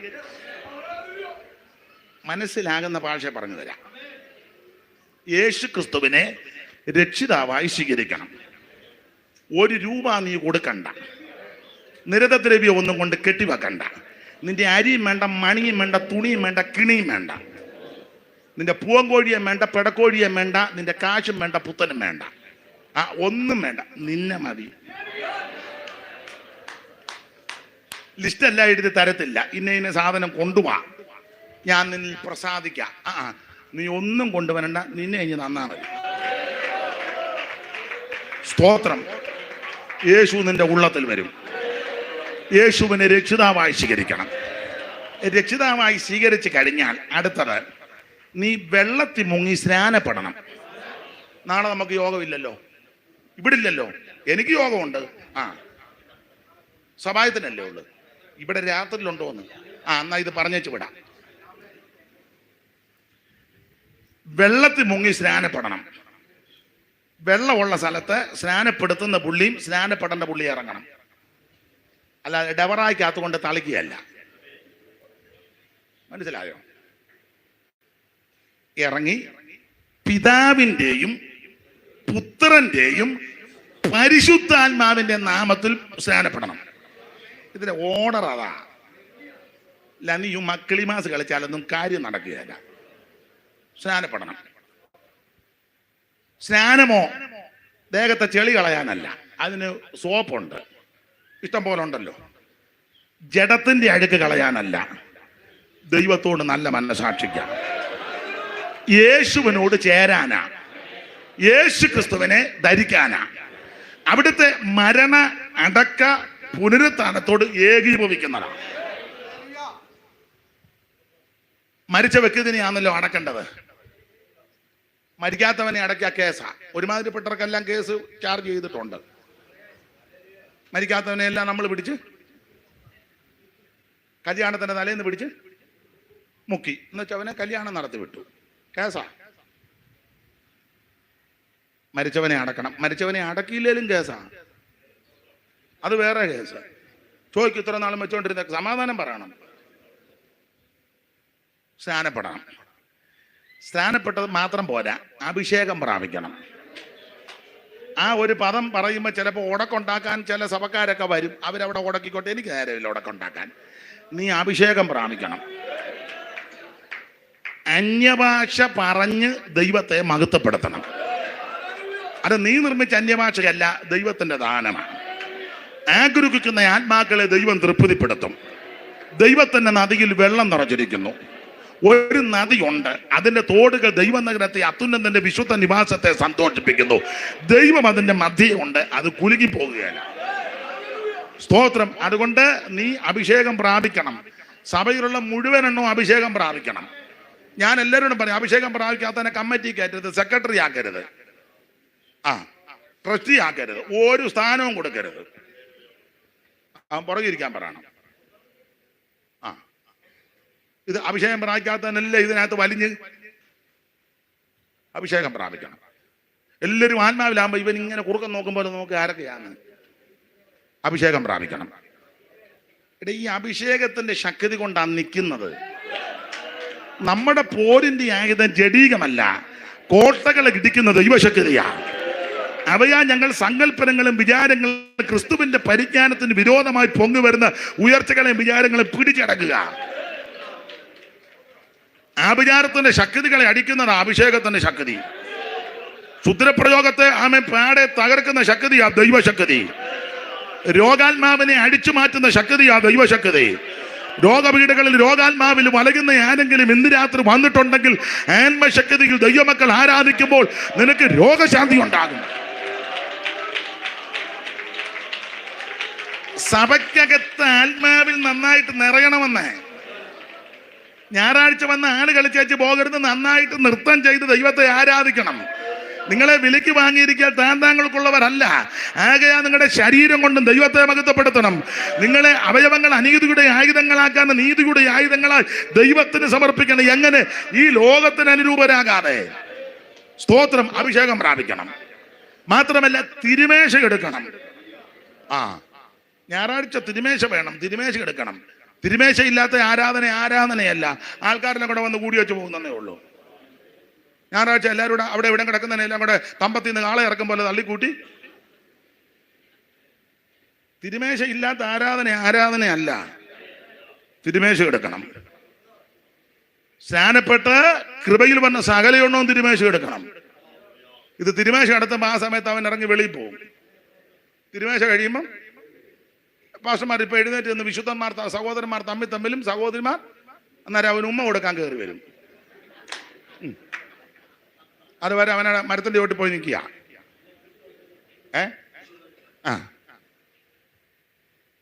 തിരുമേശ എടുക്കണം. മനുഷ്യപുത്രന്റെ രക്തം പാനം ചെയ്യുകയും അവിടുത്തെ തിരുശരീരം ഭുജിക്കണം. അതിന്റെ ഓർമ്മയാ അപ്പവും ദ്രാക്ഷാരസവും. അത് ഭുജിക്കണം, അത് പാനം ചെയ്യണം. തിരുമേശ എടുക്കണം. കൂട്ടായ്മ ആചരിക്കണം. ഞായറാഴ്ച മാത്രം വന്നിങ്ങനെ ഞങ്ങളുടെ നാട്ടിൽ കഴുന്ന ഞായറാഴ്ച മാത്രം വന്നിങ്ങനെ കഴുന്ന പൊങ്ങും പോലെ പൊങ്ങിയേച്ച് പോയാൽ പോരാ. സഭയോട് ബന്ധപ്പെട്ട് നിൽക്കുമ്പോൾ സഭയുടെ കൂട്ടായ്മയ്ക്ക് വരണം. ജോലിയുള്ളവർ ജോലിക്ക് പോകണം. അതുപോലെ ബന്ധപ്പാടുള്ളവരറിയാം. വെറുതെ മെനക്കെട്ട് നീ വീട്ടിലിരിക്കരുതെന്നായി പറഞ്ഞ് കൂട്ടായ്മയ്ക്ക് വരണം. ഈ കൂട്ടായ്മയാണ് നമ്മുടെ ബലം. പ്രാർത്ഥന കഴിക്കണം. എല്ലാറ്റിനുപരി വേർപാട് പാലിക്കണം. അവരെ ചേർക്കാനാണ് യേശു വരുന്നത്. Price the Lord. ഇതാ നമ്മുടെ പ്രതീക്ഷയും പ്രത്യാശയും. ഇത് അനുസരിച്ചേ നോക്കൂ. സകല മനുഷ്യരും ഇതനുസരിച്ചേ നോക്കൂ. അല്ലാതെ നിങ്ങൾ ഇതെല്ലാം കേട്ടേച്ച് പിന്നെയും പൊക്കോ ഞങ്ങളിത് പറയുന്ന അല്ലല്ല. പൗലോസ് പറഞ്ഞതുപോലെ ചങ്ങലയൊഴികെ മുഴുവനെണ്ണു. ഇതാ ഇതിന്റെ രക്ഷാമാർഗം. ഇതിനപ്പുറം വേറൊരു മാർഗവുമില്ല. നീ എതിലെ പോയാലും ശരിയാകത്തുമില്ല. ഇതിനകത്ത് വരാതെ ശരിയാകുകയില്ല. യേശുക്രിസ്തു ഒരു വിഭാഗത്തിന്റെ ദൈവമല്ല. യേശുക്രിസ്തു ഒരു സംഘടനയുടെ ദൈവമല്ല. അവിടുന്ന് മുഴുലോകത്തിന്റെ ദൈവമാ. അങ്ങനെ ആ തീത്തോസ് പറഞ്ഞിരിക്കുന്നത് സകല മനുഷ്യർക്കും രക്ഷാകരമായ ദൈവകൃപ ഉദിച്ചുവല്ലോ. രക്ഷ സകല മനുഷ്യർക്കുമുള്ളതാ. ആ രക്ഷകൻ ഇന്ന് രാത്രി നമ്മുടെ നടുവിൽ വന്നിട്ടുണ്ട്. Price the Lord. ഞാൻ ഒരു കാര്യം പറഞ്ഞ് അങ്ങ് നിർത്താം. ദൈവത്തിന് മഹത്വം. വായിച്ച തിരുവെഴുത്തിൽ ഇതല്ലോ നിങ്ങളെക്കുറിച്ച് ക്രിസ്തുവേശുവിൽ ദൈവത്തിന്റെ ഇഷ്ടം. ദൈവത്തിന് ഇഷ്ടമുള്ള ധാരാളം കാര്യങ്ങളുണ്ട്. ആ 4-ാം അധ്യായത്തിന്റെ 3-ൽ ഒരു ഇഷ്ടത്തെ പറ്റി എഴുതിയിട്ടുണ്ട്. 4-3 ഒന്ന് വായിച്ചു. ദൈവത്തിന്റെ ഇഷ്ടമോ നിങ്ങളുടെ ശുദ്ധീകരണം തന്നെ. അതാ ദൈവത്തിന്റെ ഒരു ഇഷ്ടം, നിങ്ങളുടെ ശുദ്ധീകരണം തന്നെ. പിന്നെ 5-ാം അധ്യായത്തിന്റെ 13 മുതൽ ഇപ്പം വായിച്ച വാക്യത്തിന്റെ താഴെ വരെ വായിച്ചാൽ അവിടെ 10 കൂട്ടം കാര്യമുണ്ട് ദൈവത്തിന് ഇഷ്ടം. സ്തോത്രം. 10 കൂട്ടം കാര്യം. വായിച്ചോ, എല്ലാം വെറുതെ ഇരിക്കണ്ട, വായിച്ചു. അവരുടെ വേല നിമിത്തം. ആരുടെ? വായിച്ചു. അവരുടെ വേല നിമിത്തം ഏറ്റവും സ്നേഹത്തോടെ വിചാരിക്കണമെന്ന് നിങ്ങളോട് അപേക്ഷിക്കുന്നു. തമ്മിൽ സമാധാനമായിരിപ്പീൻ. സഹോദരന്മാരെ, ഞങ്ങൾ നിങ്ങളെ പ്രബോധിപ്പിക്കുന്നത് ക്രമം കെട്ടവരെ ബുദ്ധി ഉപദേശിക്കണം. അവനെ സഭയിൽ നിന്ന് മുടക്കാനല്ല, അവനെ ഇപ്പൊ എല്ലാവരും മുടക്കുകാരാ. മുടക്കാൻ വരുന്നവനേതാ? അവനെ പണ്ടേ മുടക്കേണ്ടതാ. പക്ഷെ നമുക്ക് അടിയന്തര കമ്മിറ്റി. പിന്നെ എടാ, ഇത് മുടക്കല്ല വിഷയം. അവനോട് സ്നേഹത്തിന്റെ ആത്മാവ് ചെന്ന് ബുദ്ധി ഉപദേശിക്കണം. ക്രമം കെട്ടവരെ അങ്ങനെ ബുദ്ധി ഉപദേശിക്കണം. അല്ല മുടക്കാനൊന്നുമല്ല. നീ രാവിലെ ഒരു പേപ്പർ വാട്ടം കറങ്ങ എല്ലാവരും മുടക്കാൻ. എല്ലാവരും മുടക്കി വെച്ച് പിന്നെ നീ എവിടെ പോവാ? മുടക്കല്ല വിഷയം.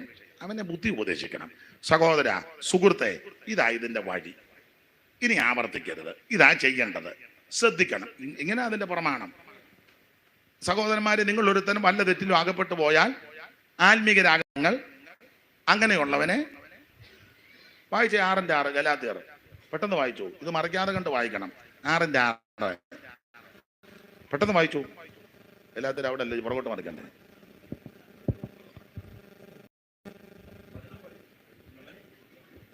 മുതൽ വായിച്ചേ. ഒരു മനുഷ്യൻ വല്ല തെറ്റിലും അകപ്പെട്ടു പോയാൽ, സഹോദരന്മാരെ, ഒരു മനുഷ്യൻ വല്ല തെറ്റിലും അകപ്പെട്ടു പോയാൽ ആത്മീകരായ നിങ്ങൾ അങ്ങനെയുള്ളവനെ. അപ്പൊ ഇങ്ങോട്ട് നോക്കിയേ. തെറ്റിൽ അകപ്പെട്ട് പോകരുത്. അഥവാ പോയാൽ അങ്ങനെയുള്ളവനെ ക്രമീകരിക്കാൻ ചെല്ലേണ്ടത് ആരാ? സൗമ്യതയുടെ അല്ലല്ല, ആത്മീകരാ ചെല്ലേണ്ടത്. ഇത് അടിയന്തര കമ്മിറ്റി കൂടി നടപടിയെടുക്കാനിരിക്കുന്ന ഒരുത്തൻ, സ്തോത്രം, ഗുണ്ട, മറ്റവൻ വെട്ടിപ്പണക്കാരൻ, മറ്റവൻ മുച്ചീട്ട് കളിക്കാരൻ, മറ്റവൻ പാര. ഇവന്മാരാ മുടക്കാൻ ചെല്ലുന്നത്.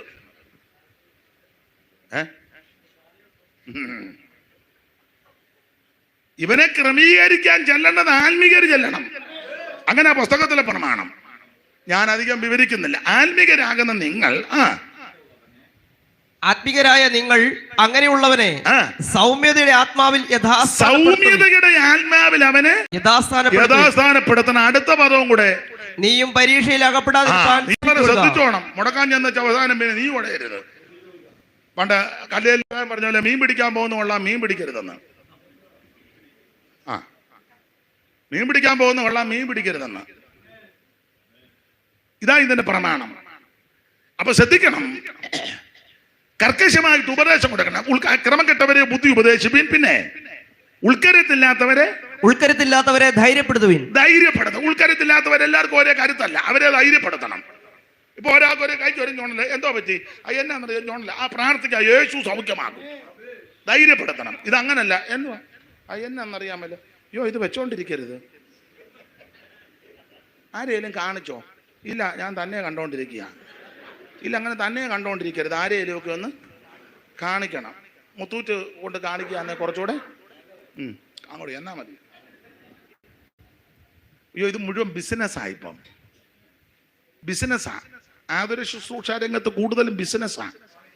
എന്ത് പരസ്യങ്ങളാണ് ഇപ്പം വന്നേക്കുന്നേ, ഇല്ലേ? അതെ. തിരുവല്ലയിലൊരു പരസ്യമുണ്ട്, ഇനി ഒറ്റ വഴിയേ ഉള്ളൂ. നിങ്ങൾ വല്ലവരും വായിച്ചോ? ഇനി നമ്മൾ പറഞ്ഞ ഒറ്റ വഴിയേ ഉള്ളൂ, യേശു ക്രിസ്തു. അതല്ല, യേശു ക്രിസ്തുവിന്റെ നാമത്തിലാണ് ഇതെല്ലാം തുടങ്ങിയത്. യേശു ക്രിസ്തുവിനെ അറിഞ്ഞത് കൊണ്ടാണ് ഇതെല്ലാം തുടങ്ങിയത്. ഇപ്പൊ അതല്ല, യേശു ക്രിസ്തു ഒക്കെ അടിച്ച് വെളി കളഞ്ഞേച്ച് ഇനി ഒറ്റ വഴിയേ ഉള്ളെന്ന്. നിങ്ങൾ ആരെങ്കിലും ബോർഡ് കണ്ടോ? യേശുക്രിസ്തുവിനെ അറിഞ്ഞത് കൊണ്ടാണ് ഇതെല്ലാം ഉണ്ടായത്. അതെ,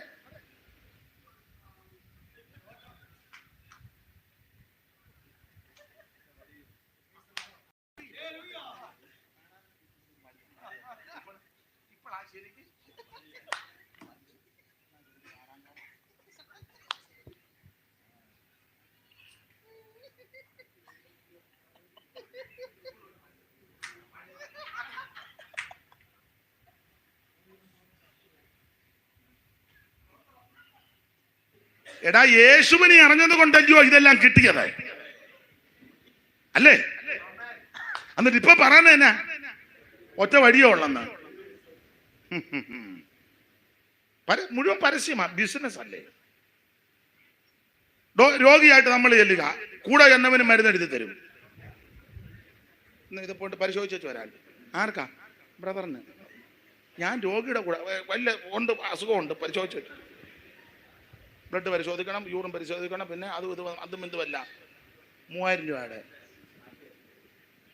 അങ്ങനത്തെ അന്തരീക്ഷമാണ്. അപ്പൊ ഇങ്ങനെയുള്ള രംഗങ്ങൾ വരുമ്പോൾ നീ ധൈര്യപ്പെടുത്തണം. ഒരു രോഗി നിന്റെ അടുക്ക വന്നു, യേശു നിന്നെ സൗഖ്യമാക്കും. അവിടുന്ന് സകല രോഗങ്ങൾക്ക് മതിയായവനാ.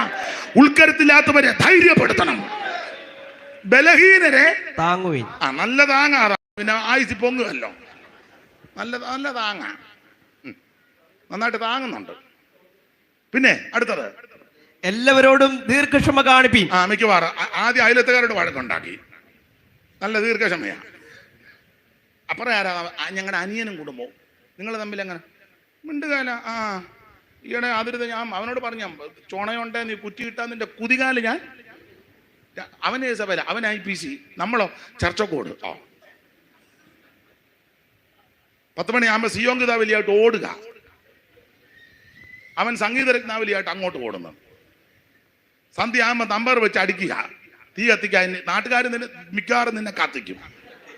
അവർ കുറെ നാളായിട്ട് കണ്ടിരിക്കുക നിന്നെ കത്തിക്കാൻ. എടാ, സകല മനുഷ്യനോട് സമാധാനം ആചരിക്കേ.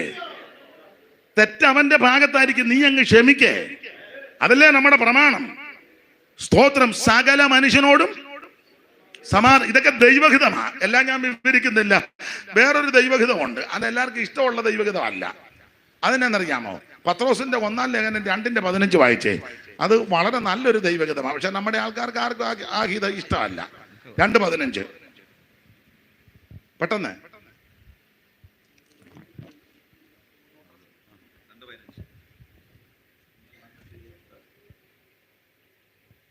നിങ്ങൾ നന്മ ചെയ്തുകൊണ്ട് ബുദ്ധിയില്ലാത്ത മനുഷ്യരുടെ ഭോഷത്വം മിണ്ടാതാക്കണം എന്നുള്ളത് ദൈവേഷ്ടമാകുന്നു. മനസ്സിലായോ? നിങ്ങൾ നന്മ ചെയ്തുകൊണ്ട് ബുദ്ധിയില്ലാത്ത മനുഷ്യരുടെ ഭോഷത്വം മിണ്ടാതാക്കണം. അത് ദൈവത്തിന്റെ ഇഷ്ടമാണ്. മനസ്സിലായില്ല? ബുദ്ധിയില്ലാത്ത മനുഷ്യരുണ്ട്, ദൈവത്തെ അറിയാത്ത ബുദ്ധിയില്ലാത്ത ആൾക്കാര്. അപ്പൊ അവര് എതിർക്കാനും ഉടക്കാനും ഒക്കെ വരുമ്പോൾ നമ്മൾ നന്മ ചെയ്തു കൊടുക്കണം. എന്നാലും പിന്നെ ഞാനെപ്പോഴും പ്രസംഗിക്കുമ്പോഴൊക്കെ പറയും, നിങ്ങൾ ചിലത് കേട്ടിട്ടുണ്ടായിരിക്കുമില്ലേ, നിങ്ങളും പ്രസംഗിക്കുന്നതാ. സ്തോത്രം. സഹോദരിമാരോട് ഞാൻ പറയും, അടുത്തടുത്ത വീടുകളാ. അപ്പുറത്തെ വീട്ടിൽ പ്രായമുള്ളൊരു അമ്മയുണ്ട്, ഇപ്പുറത്തെ വീട്ടിൽ 2 പൊടിപ്പിള്ളേരുണ്ട്. നമ്മൾ ഒരു പ്രത്യേക ദിവസത്തിലോ അല്ലെങ്കിൽ നമുക്ക് സാഹചര്യം കിട്ടുമ്പോൾ ഇച്ചിരി ഭക്ഷണം നന്നായിട്ടുണ്ടാക്കി, എപ്പോഴും എല്ലാവർക്കും എല്ലാ ഭക്ഷണം ഉണ്ടാക്കാൻ ഉള്ള സാഹചര്യങ്ങൾ കണ്ടെന്ന് വരികയല്ല. അപ്പം വിശേഷമായിട്ട് എന്തെങ്കിലും ഭക്ഷണം ഉണ്ടാക്കുമ്പോഴേ അടുത്തടുത്ത വീടുകളാകുമ്പോൾ മണമടിക്കും. കടുക് താളിക്കുകയും തത്തുല്യമായതൊക്കെ ചെയ്യുമ്പോൾ മണമടിക്കും. അപ്പം പ്രായമുള്ളൊരു അമ്മ അപ്പുറത്തെ വീട്ടിൽ കാണും, ഹിന്ദുക്കളായിരിക്കും, ആയിക്കോട്ടെ, അല്ലെ അപ്പുറം മുസ്ലിം ആയിരിക്കും, ആരും ആകട്ടെ. അപ്പോൾ ഈ ഭക്ഷണത്തിൻ്റെ ഒരു വിഹിതം അവർക്ക് കൊണ്ട് കൊടുക്കണം. അല്ല നീയും മാപ്പിളയും പിള്ളേരുടെ നല്ല വെട്ടി വെച്ച് ബാക്കി ഫ്രിഡ്ജിനകത്ത് ഇടിച്ച് കയറ്റി, ഫ്രിഡ്ജ് തുറന്ന ഉടനെ മുട്ട താഴെ വീഴും, സെറ്റ് ചെയ്ത് വെച്ചിരിക്കുക. അത് പാടില്ല, അവർക്കൂടെ കൊടുക്കണം. വീട്ടിലുള്ളവർക്ക് തന്നെ കൊടുക്കുന്നില്ല, പിന്നെ ഇനി ഞാനെപ്പോഴും പറയും, 10 തേങ്ങ ഇടാനുണ്ടെങ്കിൽ ഇട്ട് കഴിയുമ്പോൾ അപ്പുറത്തുകാർക്ക് തെങ്ങും തേങ്ങ ഇല്ലേ, 1 തേങ്ങ അവർക്ക് കൊടുക്കണം. 1 പെയ്ത്തോമിലും കൊണ്ടുവരണം. 8 നമ്മൾ എടുത്തോണം. അതിൽ നിന്ന് ആർക്കെങ്കിലും കൊടുക്കുന്നെങ്കിൽ കൊടുത്തോണം. ഈ പ്രമാണം ഇതാ. മനസ്സിലായോ? നിങ്ങൾ അവർക്കൊരു തേങ്ങ കൊടുത്തേച്ച് പിറ്റേ ആഴ്ച ട്രാക്റ്റുമായിട്ട് അതിലേ ചെന്നേ. നമുക്ക് ഒത്തിരി ട്രാക്റ്റ് ഉണ്ടല്ലോ. തമ്പിയുടെ ഹൃദയം, വേറൊരു ട്രാക്റ്റാ, നീ എങ്ങോട്ട്,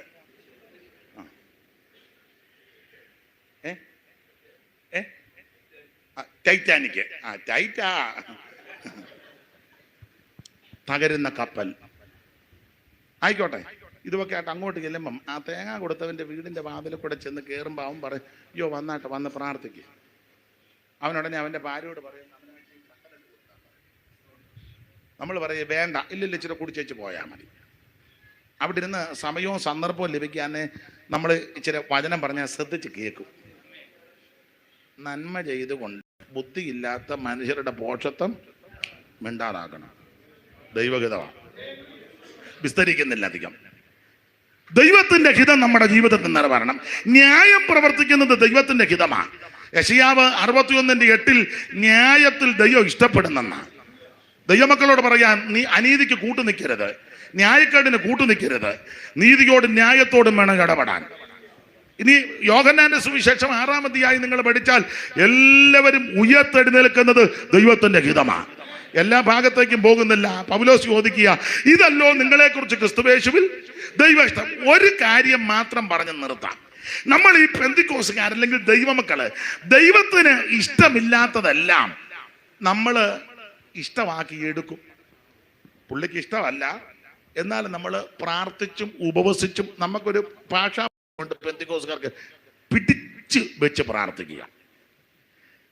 ദൈവത്തിന് ഇഷ്ടമില്ലാത്ത കാര്യം നമ്മൾ പിടിച്ചു വെച്ച് പ്രാർത്ഥിച്ച് ദൈവഹിതമാക്കി എടുക്കും. ഒരു കാര്യം പറയാം, നമുക്ക് പ്രാർത്ഥിക്കാനുള്ള വ്യവസ്ഥ ഇങ്ങനെ: കർത്താവേ, അവിടുത്തെ ഹിതമാണെങ്കിൽ തന്നാട്ടെ, അവിടുത്തെ ഇഷ്ടമാണെങ്കിൽ തന്നാട്ടെ, അവിടുത്തേക്ക് തിരുവുള്ളമുണ്ടെങ്കിൽ നടത്തിയാട്ടെ. ഇതാണ് നമ്മുടെ വ്യവസ്ഥ. അല്ലാതെ പിടിച്ചു വെച്ചൊന്നും മേടിക്കരുത്. പിടിച്ചു വെച്ച് മേടിച്ചാൽ വിനയായി തീരും. 1-2 കാര്യം വചനത്തിൽ നിന്ന് പറഞ്ഞ് നിർത്താം. നിങ്ങൾക്ക് അറിവുള്ള കാര്യമാണ്, ഒന്ന് ഓർപ്പിക്കുന്നേ ഉള്ളൂ. ഒരിക്കലും പ്രവാചകനാകുന്ന യെശയ്യാവ് വന്ന് ഹിസ്കിയാവിനോട് പറഞ്ഞു, നീ മരിച്ചു പോകും, സൗഖ്യമാകുകയല്ല, കട്ടിലേന്ന് ഇറങ്ങുകയല്ല, നീ മരിച്ചു പോകും, സൗഖ്യമാകുകയല്ല, ഗൃഹകാര്യം ക്രമത്തിലാക്കണം, മരിക്കും. ഈ പ്രവചനം പറഞ്ഞേച്ച് യെശയ്യാവ് തിരിച്ചു നടന്നു. പ്രവചനം കേട്ട ഉടനെ യെശയ്യാവ് ചുവരോട് ചേർത്ത് മുഖമൊക്കെ തിരിച്ചൊരു പ്രാർത്ഥന. നമ്മൾ പ്രാർത്ഥിക്കുമ്പോൾ പിടിച്ചു വെച്ചൊരു പ്രാർത്ഥന. അയ്യോ കർത്താവേ, ഞാൻ നടന്നതും പ്രവർത്തിച്ചതും ചെയ്തതുമെല്ലാം നീ ഒന്ന് ഓർക്കണം, ഇപ്പൊ എന്നെ എടുക്കരുത്, സ്തോത്രം, ഞാൻ പ്രവർത്തിച്ചതൊക്കെ നിനക്ക് അറിയാമല്ലോ, അങ്ങനെയൊക്കെ പറഞ്ഞു ഉണ്ടല്ലോ ഒരു ശൈലി. പ്രാർത്ഥിച്ചു. നടുമിറ്റത്ത് പോയ പ്രവാചകൻ തിരിച്ചു വന്നേച്ച് പറഞ്ഞു, 15 വർഷം തന്നെന്ന്. 15. ഈ 15 വർഷം കിട്ടി, വിടുതൽ കിട്ടി. ഹിസ്കിയാവ് സഭയിൽ വന്നാൽ ഹിസ്കിയാവിന്റെ പാസ്റ്റർ ഞാനാണെങ്കിൽ ആദ്യം അന്ന് ഹിസ്കിയാവിന് ആ സാക്ഷ്യത്തിന് സമയം. ഞാൻ പറയുന്ന ആർക്കും സാക്ഷ്യത്തിന് സമയമില്ല. നമ്മുടെ ഹിസ്കിയാച്ചാൻ വന്നിട്ടുണ്ട്, വളരെ അത്യാസന്നതിലേക്കൂടെ പോയി നമ്മളും എല്ലാം പ്രാർത്ഥിച്ചു. നമ്മുടെ സഭയ്ക്ക് ഒരു അനുഗ്രഹമാണ്. അതുകൊണ്ട് ഇന്നത്തെ സമയം മുഴുവൻ ഹിസ്കിയാച്ചാന് കൊടുക്കുക. ഹിസ്കിയാച്ചാൻ എഴുന്നേറ്റ് നന്നായിട്ട് സാക്ഷി പറയും. നമ്മളെല്ലാം അല്ലേലിയായും പ്രൈസലോടും പറഞ്ഞ് ഹിസ്കിയാച്ചാനെ ഒന്നുകൂടെ ഒന്ന് ഇളക്കും. അല്ല, അതിൻ്റെ അങ്ങനത്തെ സാക്ഷ്യമാ. മരിച്ചു പോകുമെന്ന് പറഞ്ഞെടുത്ത് 15 വർഷം നീട്ടി കിട്ടിയത്. ഒരു കാര്യം പറയാം, ഈ 15 വർഷം കിട്ടിയത് ഗുണമായില്ല, വിനയായി. ഹിസ്കിയാവ് ആ സമയത്ത് മരിക്കുക എന്നുള്ളതായിരുന്നു ദൈവഹിതം. ഇത് എല്ലാവർക്കും ഇഷ്ടപ്പെടുകയല്ല കേട്ടോ. ഇപ്പൊ തന്നെ നിങ്ങൾ ദൈവമേ എങ്ങനെയല്ലോ ഒന്ന് ജീവിച്ചിരിക്കാന്ന് പറഞ്ഞപ്പോൾ അയാൾ ചാകുന്ന കാര്യമാ പറഞ്ഞേക്കുന്നത്. ഞാൻ വചനത്തിന്റെ ഹിസ്കിയാവ് ആ സമയത്ത് മരിക്കുക എന്നുള്ളതായിരുന്നു ദൈവഹിതം. പക്ഷെ ഇയാൾ പിടിച്ചു വെച്ച് പ്രാർത്ഥിച്ചു. 15 വർഷം കിട്ടി.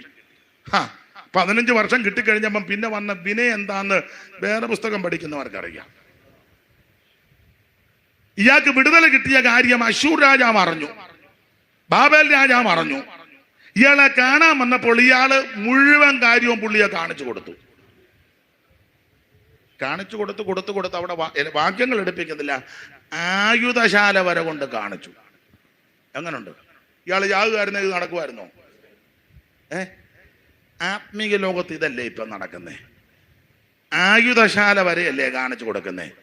എന്തെങ്കിലും ഒരു ചെറിയ കാര്യം ഉണ്ടായ ഉടനെ അത് പരസ്യം കൊടുത്ത് നാട് മുഴുവൻ അറിയിച്ച് അതിനകത്തിട്ട് ഇതിനകത്തിട്ട് ഇത് കേൾക്കുന്നവരടങ്ങിയിരിക്കുവോ? ആയുധശാല ഇന്ന സഭയിൽ ഉണർവ് യോഗം ഇത്ര പേര് സ്നാനപ്പെട്ടു. ആരാ സ്നാനപ്പെട്ടത്? 30 വർഷം വരുന്ന അപ്പൻ്റെ കൊച്ചുമോൻ. അവൻ എന്ത് ചെയ്താൽ മുങ്ങുകയല്ല. അവസാനം എൻ്റെ കാല് പിടിച്ചേടാ ഇപ്പോൾ എങ്കിലും മുങ്ങി. ഇപ്പോഴാണ് വെള്ളമുണ്ട്, സെൻട്രൽ പാസ്റ്റും ഉണ്ട്. ഇച്ചിരി കഴിഞ്ഞാൽ വെള്ളവും കാണുകയില്ല, എന്നിട്ടും അവൻ മുങ്ങുകയല്ല. ഒടുവിൽ അവൻ്റെ കാല്, നിന്റെ കല്യാണം നടക്കേണ്ടതാണ്. അന്നേരം അവനൊരു താല്പര്യം. അങ്ങനെയൊക്കെ അല്ലേ മിക്കയിടത്തും. ഇവൻ ആയുധശാല വരെ കൊണ്ട് കാണിച്ചു ശത്രുവിനെ. അതുകൊണ്ട് ആ പ്രവാചകൻ വന്ന് ചോദിച്ചത്, ഇപ്പൊ ആരാ ഇവിടെ വന്നത്? ഇന്നയാൾ വന്നു, എന്തോ കാണിച്ചു. ഞാൻ പുള്ളിയെ കാണിക്കാത്ത ഒന്നുമില്ല, മുഴുവൻ പിടിച്ചോണ്ട് പോകുമെന്ന് പറഞ്ഞു. ഈ 15 വർഷത്തിന്റെ 2ാം വർഷം പുള്ളിക്ക് ഒരു ചെറുക്കനുണ്ടായി, മനേഷെ. ഇതുപോലെ നശൂലം പിടിച്ചൊരു ചെറുക്കൻ. അവൻ അപ്പൻ ഇടിച്ചു കളഞ്ഞതെല്ലാം പണിയാൻ തുടങ്ങി. അശേരപ്രതിഷ്ഠയും ബാലിന്റെയും അതിന് അന്യാരാധന മുഴുവൻ കൊണ്ടാക്കി. പക്ഷേ ഹിസ്കിയാവ് ആ സമയത്ത് മരിച്ചു പോകുന്നതായിരുന്നു ദൈവഹിതം. പിടിച്ചു വെച്ച് പ്രാർത്ഥിച്ചു, പക്ഷെ ആ പ്രാർത്ഥന ശരിയല്ലായിരുന്നു. ഇത് മുഴുവൻ വിനയായി തീർന്നു. ഞാനതിലെ ഒരു കാര്യം പറഞ്ഞ് നിർത്താം. മറുവശം വിടുതലിന്റെ മറുവശം. ഇനി മറുവശം വിടുതൽ കിട്ടാൻ എന്തോ ചെയ്യണം? അവിടെ പ്രവാചകൻ പറഞ്ഞൊരു പദമുണ്ട്, നീ നിന്റെ ഗൃഹകാര്യം ക്രമത്തിലാക്കണം. ഗൃഹകാര്യം. എന്നിട്ടൊരു പദം പറഞ്ഞു, ആകാശിന്റെ കടികാരം. അങ്ങനെ ഒരു പദമുണ്ട്. ആകാശിന്റെ 8ാം വാക്യമല്ലേ, 38:8. യെശയ്യാവ് 38:8 വായിച്ചേ. ആകാശിന്റെ ഘടികാരത്തിൽ, ആകാശിന്റെ ഘടികാരം, സൂര്യഗതി ആകാശിന്റെ ഘടികാരം. ഈ ഹിസ്കിയാവിനോട് എന്താ പറഞ്ഞ ആകാശിന്റെ ഘടികാരം എന്ന്? ആകാശിന്റെ ഘടികാരം.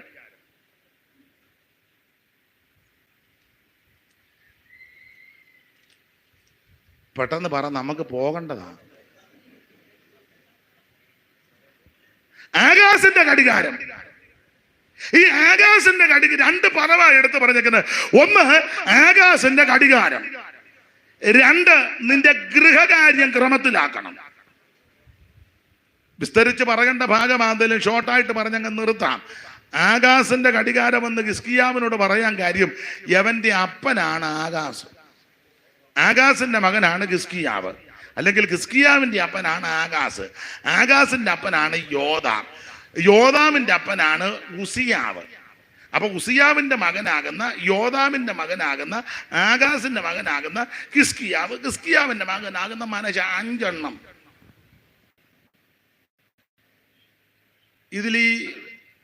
ഇത് എല്ലാം നല്ല പറ്റിയതാ. വല്യപ്പൻ ഉസിയാവ്, അയാൾ പള്ളിക്കകത്ത് കിടന്ന് വഴക്കുണ്ടാക്കിയവനാ.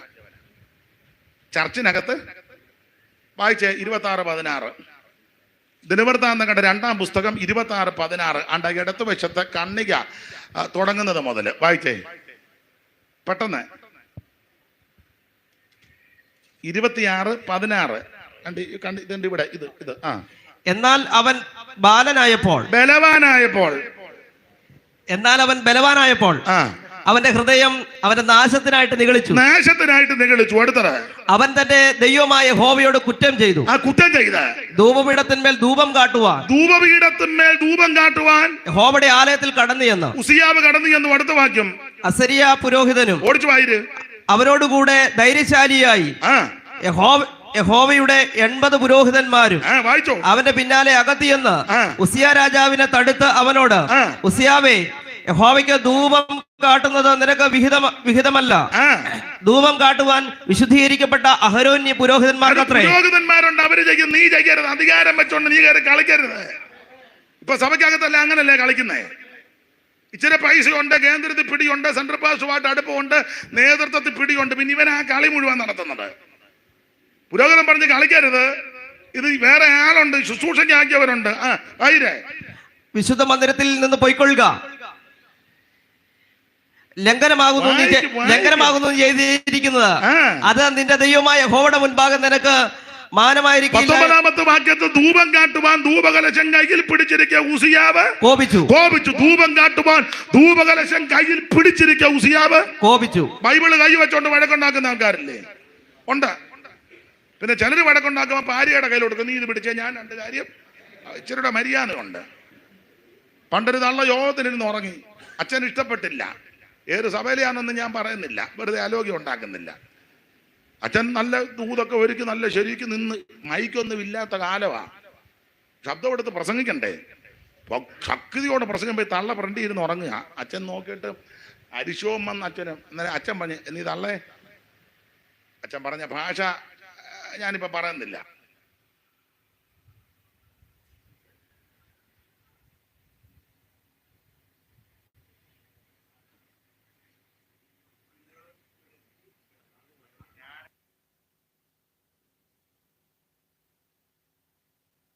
അങ്ങനുണ്ട്. വേറെ പുസ്തകം എടുത്ത് എറിയുമെന്ന്. കാരണം അച്ഛൻ നോക്കിയിട്ട് കനമുള്ളത് വേറെ ഒന്നും തള്ളേനെ എറിയാൻ, പിന്നെ കനമുള്ളത് ഇച്ചിരി നോക്കിയപ്പം അങ്ങനുണ്ട്. അല്ല, അങ്ങനെയുള്ള ആൾക്കാരുണ്ട്. വേറെ പുസ്തകമായിട്ട് വഴക്കുണ്ടാക്കും. ധൂപം കാട്ടുവാൻ ധൂപകലശം കയ്യിൽ പിടിച്ചിരിക്കുക ഉസിയാവ് കോപിച്ച് ഇവൻ പള്ളിക്കകത്ത് വെച്ച് വഴക്കുണ്ടാക്കി.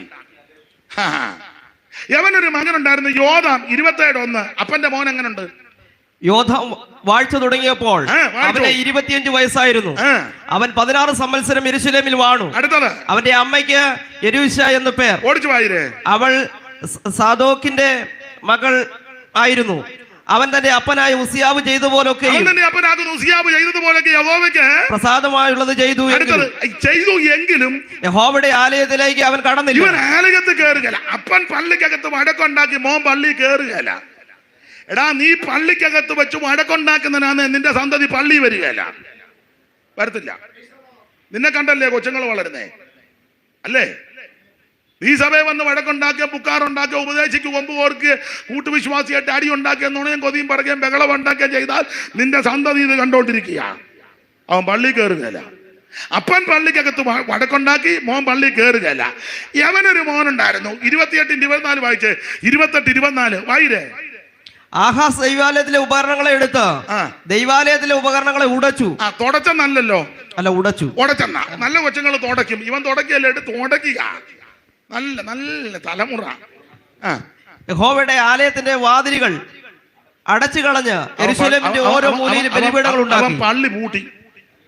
വല്യപ്പൻ പള്ളിക്കകത്ത് വഴക്കുണ്ടാക്കി, മോൻ പള്ളിക്കകത്ത് കയറുകയില്ല. കൊച്ചുമോൻ പള്ളി പൂട്ടി വെച്ച് പോയി. നല്ല ഫാമിലി. ചെല്ലു പറയത്തില്ലേ, ഞങ്ങളുടെ ഫാമിലി, അയ്യോ പിന്നെ കൂവപ്പള്ളി ഞങ്ങളുടെ ഫാമിലി, നല്ല പാറ്റ. വല്യപ്പൻ പള്ളിക്കകത്ത് വടക്കുണ്ടാക്കി, മോൻ പള്ളി കയറുകയില്ല, കൊച്ചുമോൻ പള്ളി പൂട്ടി വെച്ച് പോയി. ഇയാളുടെ മകനാണ് ആകാസിന്റെ മകനായ ഹിസ്കിയാവ്. അപ്പൊ ഗൃഹകാര്യം ക്രമത്തിലാക്കാൻ യെശയ്യാവ് പറയാൻ കാരണം അത് വിവരിക്കുന്നില്ല. എടാ, നിന്റെ അപ്പനാകുന്ന ആകാശ്, അതല്ലേ ആകാശിന്റെ കടികാരം എന്ന് പറഞ്ഞേക്കുന്നേ. നിന്റെ അപ്പനാകുന്ന ആകാശ് ദൈവസഭയ്ക്കും ആരാധനയ്ക്കും വിരുദ്ധമായി ചില കാര്യങ്ങൾ ചെയ്തു കൂട്ടിവെച്ചു. നീ അത് ക്രമീകരിക്കണം. നീ അത് ക്രമീകരിച്ചാൽ നിന്റെ ആയുസ്സിനെ കൂട്ടിത്തരാം. വിസ്തരിക്കുന്നില്ല, വിസ്തരിച്ചാൽ നേരം വെളുക്കുവോളം വിസ്തരിക്കാനുണ്ട്. എന്തുവായി ആകാശ് ചെയ്ത കുഴപ്പടി ഓടിച്ചു പറയാം. യവനെ അശ്ശൂർ രാജാക്കന്മാരുമായിട്ട് ചെന്ന് ചങ്ങാത്തത്തിൽ കൂടി. ആര്? ആകാശ്. അശ്ശൂർ രാജാവാകുന്ന തിക്ലത്ത് പിലേസറുമായി സംബന്ധം കൂടി, ചങ്ങാത്തം. എന്നിട്ട് ദൈവാലയം വക സാധനങ്ങളെല്ലാം എടുത്ത് ഇവൻ കപ്പം കൊടുക്കാൻ തുടങ്ങി. ഒരു കാര്യം ദൈവമക്കളോട് പറയാണ്, പാവപ്പെട്ട ദൈവമക്കൾ തരുന്ന സ്തോത്ര കാഴ്ചയും നന്മയും എടുത്ത് നീ കേസ് കളിക്കാനും കോടതി കൊടുക്കാനും പോകരുത്. മനസ്സിലാകുന്നുണ്ടോ? ഇലക്ഷന് നിൽക്കാൻ കുന്തമടിക്കുമല്ലോ, ഫോട്ടോ വെച്ചേ. ഞാൻ ദൈവമക്കളോടായി പറയാനേ. റോഡ് പണിക്ക് പോകുന്നവൻ അതിൻ്റെ ഒരു വിഹിതം കൊണ്ടുതരും. അടുക്കള ജോലിക്ക് പോകുന്ന സഹോദരിമാരുണ്ട്, മാന്യമായ ജോലിയാ, അതിൽ നിന്ന് കിട്ടുന്നതിൻ്റെ ഒരു വിഹിതമാണ്. മറ്റൊത്തിരി ഈ ചൂടും പിടിച്ച് റോഡ് പണിക്ക് എന്ത് ബുദ്ധിമുട്ടാ. ഈ ടാറുമൊക്കെ ചൂടായി കഴിഞ്ഞാൽ അതൊക്കെ കഷ്ടപ്പെട്ട് ജോലി ചെയ്യുന്നവരാ. അല്ല, അമേരിക്കയിലും ഗൾഫിലുള്ളവരും ചുമ്മാ കാശ് കിട്ടുന്നതല്ല, അവരും കഷ്ടപ്പെട്ടാ. ചെല്ലുകേക്കുന്ന ഗൾഫിലുള്ളവർക്ക് ഇഷ്ടം പോലെ ചുമ്മാ അറബി കൊണ്ട് കാശങ്ങ്. പിന്നെ രാവിലെ ഉറങ്ങി കിടമ്പോൾ അറബി വന്നു ജോർജ് കുട്ടി ഉറങ്ങുകയെന്നോ, ഇന്ന് തെറംസ് പിടിച്ചോണ്ട് ചായയും കുടിച്ച് കിടന്നുറങ്ങി, ഞാൻ നാളെയും വന്ന് കുറെ അങ്ങനെ കിട്ടുന്നതാണോ? അയ്യോ ദൈവമേ, അത് ചൂട് പിടിച്ചത് നിങ്ങൾ എന്ത് കഷ്ടപ്പെട്ടാ. അതെ, ഞാൻ പകലും പ്രസംഗിച്ചും പറഞ്ഞു, അമേരിക്കയിലുള്ള നേഴ്സുമാരൊക്കെ എന്ത് കഷ്ടപ്പെടുക എന്നറിയാവോ? ഇവിടുത്തെ നേഴ്സുമാരെ പോലെ അവർക്ക് നല്ല കഷ്ടപ്പാടാണ്. ഇവിടെയൊക്കെ നമ്മൾ ആശുപത്രി ചെന്ന് നേഴ്സിനെ വിളിച്ച് എത്ര നേരം കഴിഞ്ഞാൽ ഒരു നേഴ്സ്, പിന്നെ അവിടെ ഒന്നും അങ്ങനല്ല. അയ്യോ എന്ത് ശുശ്രൂഷകളാണ് അവർ ചെയ്യുന്നത്. അതോ നാളൊരു തളേനെ ക്രൈം കൊണ്ടാണ് മറിച്ചത്, തമാശ പറഞ്ഞതല്ല. അയ്യോ 100-300 കിലോ ഉള്ള തളയല്ല ഇങ്ങനെ വലിയ തേക്ക് വെട്ടിയിട്ട പോലെ കിടക്കില്ലയോ. ഇതിനെയൊക്കെ എടുക്കുകയും മറിക്കുകയും ബുദ്ധിമുട്ടില്ലേ? അങ്ങനെയൊക്കെ കഷ്ടപ്പെട്ട് ജോലി ചെയ്താ കിട്ടുന്നത്. അതിൻ്റെ ഒരു വിഹിതമാണ് നമുക്ക് തരുന്നത്. അത് നമ്മൾ ആവശ്യമില്ലാത്ത ഒരു കാര്യത്തിനും വിനിയോഗിക്കരുതെന്ന്. ഈ ആകാശ് ഈ നന്മയെടുത്ത് അശ്ശൂർ രാജാവിന് കൊടുത്തു. വാക്യങ്ങൾ എടുപ്പിക്കുന്നില്ല, കൊടുത്തു. ഒടുവിൽ ശത്രു ഇവനെ പീഡിപ്പിക്കാൻ വന്നപ്പോൾ ഇവൻ വീണ്ടും അശ്ശൂർ രാജാവിന്റെ സഹായത്തിന് ചെന്നു. സഹായത്തിന് ചെന്നപ്പോൾ കേട്ടു അശ്ശൂർ രാജാവ് ദമ്മേശേക്കിലുണ്ടെന്ന്. അപ്പൊ ആകാശ് ദമ്മേശേക്ക് ചെന്നു. ദമ്മേശേക്ക് ചെന്ന് അശ്ശൂർ രാജാവ് തിക്ലത്ത് പിലേസറിനെ കണ്ടേച്ച് ഇവൻ അവിടെ നിന്നപ്പം ദമ്മേശേക്കിൽ ഒരു യാഗപീഠം കണ്ടു, ജാതികളുടെ യാഗപീഠം. ഇവൻ നോക്കിയപ്പോ കാഴ്ചക്ക് അല്പം വലിപ്പമുണ്ട്, കൊള്ളാം, കാണാനും അല്പം. ഇവർക്ക് യാഗപീഠമുണ്ട് യെരുശലേമിൽ, അത് താമ്ര യാഗപീഠമാണ്, ഓൾഡാ, ഒത്തിരി പഴക്കമുള്ളതാ. ഇത് കാഴ്ചക്ക് ഇച്ചിരി വലിപ്പമുണ്ട്, നല്ലതുമാണ്. ഇവനുടനെ അതിന്റെ ഫോട്ടോ എടുത്ത്, ഇന്നത്തെ രീതി വെച്ചാ ഞാൻ പറയുന്നത്, ഫോട്ടോ എടുത്ത് വാട്സപ്പിൽ ഇവന്റെ പാസ്റ്റർക്ക് അയച്ചു കൊടുത്തു. ഊരിയ പാസ്റ്റർ പാസ്റ്ററെ ഊരുകല്ല, അല്ല ഇവൻ ഊരുന്നവനുമാ. ഇവൻ പെട്ടെന്ന് ഇതിന്റെ ഒരു പകർപ്പ്, ഒരു പിക്ചർ എടുത്ത് അവന്റെ പാസ്റ്റർക്ക് അയച്ചു കൊടുത്തു. ഊരിയ പാസ്റ്റർ ഈ പിക്ചർ കണ്ടു. അപ്പം പറഞ്ഞു, ഹായ് പാസ്റ്റർ, ഞാനിപ്പം ദമ്മേശേക്കിലുണ്ട്, ലൈവിലുണ്ട്. ഓ, ഞാനിപ്പോൾ ഒരു പിക്ചർ അങ്ങോട്ട് അയച്ചിട്ടുണ്ട്, ഒരു യാഗപീഠത്തിന്റെ. ഞാൻ അവിടെ വരുന്നതിന് മുന്നേ പാസ്റ്റർ സെയിം യാഗപീഠം നമ്മുടെ പള്ളി പണിയണം. വിസ്തരിച്ചെടുത്തിട്ടില്ലെങ്കിൽ ഊരിയ പാസ്റ്റർ പറഞ്ഞു കാണും, അയ്യോ നമുക്കത് ഒക്കത്തില്ല, നമ്മുടെ ഇവിടെ ഇരിക്കുന്ന യാഗപീഠം ഇതിന്റെ ഒരു മാതൃക ഒറിജിനൽ സ്വർഗത്തിലുണ്ട്. ആ സ്വർഗത്തിലെ പകർപ്പാണ് ഇങ്ങോട്ട് തന്നിരിക്കുന്നത്. ഇതിന്റെ അളവും കണക്കും നീളവും വീതിയും ഉയരവും വലിപ്പവും എല്ലാം സ്വർഗത്തിലെ കണക്കാ. അത് നമ്മുടെ പടിനിമത്തിന്റെ മധ്യസ്ഥനാകുന്ന മോശയ്ക്ക് കാണിച്ചു കൊടുത്ത മാതൃകയാ. ഈ മാതൃക പ്രകാരം പണിതതാ ഈ യാഗപീഠം. ഇത് ഒക്കത്തില്ല മാറ്റാൻ. അവൻ പറഞ്ഞ് മാറ്റിയില്ലെങ്കിൽ അതൊക്കെ പഴയ രീതിയാണ്, മാറ്റിയില്ലെങ്കിൽ ഞാൻ പെടലി കാണിക്കുകയെന്ന് പറഞ്ഞു. പാസ്റ്റർ പേടിച്ചു പോയി.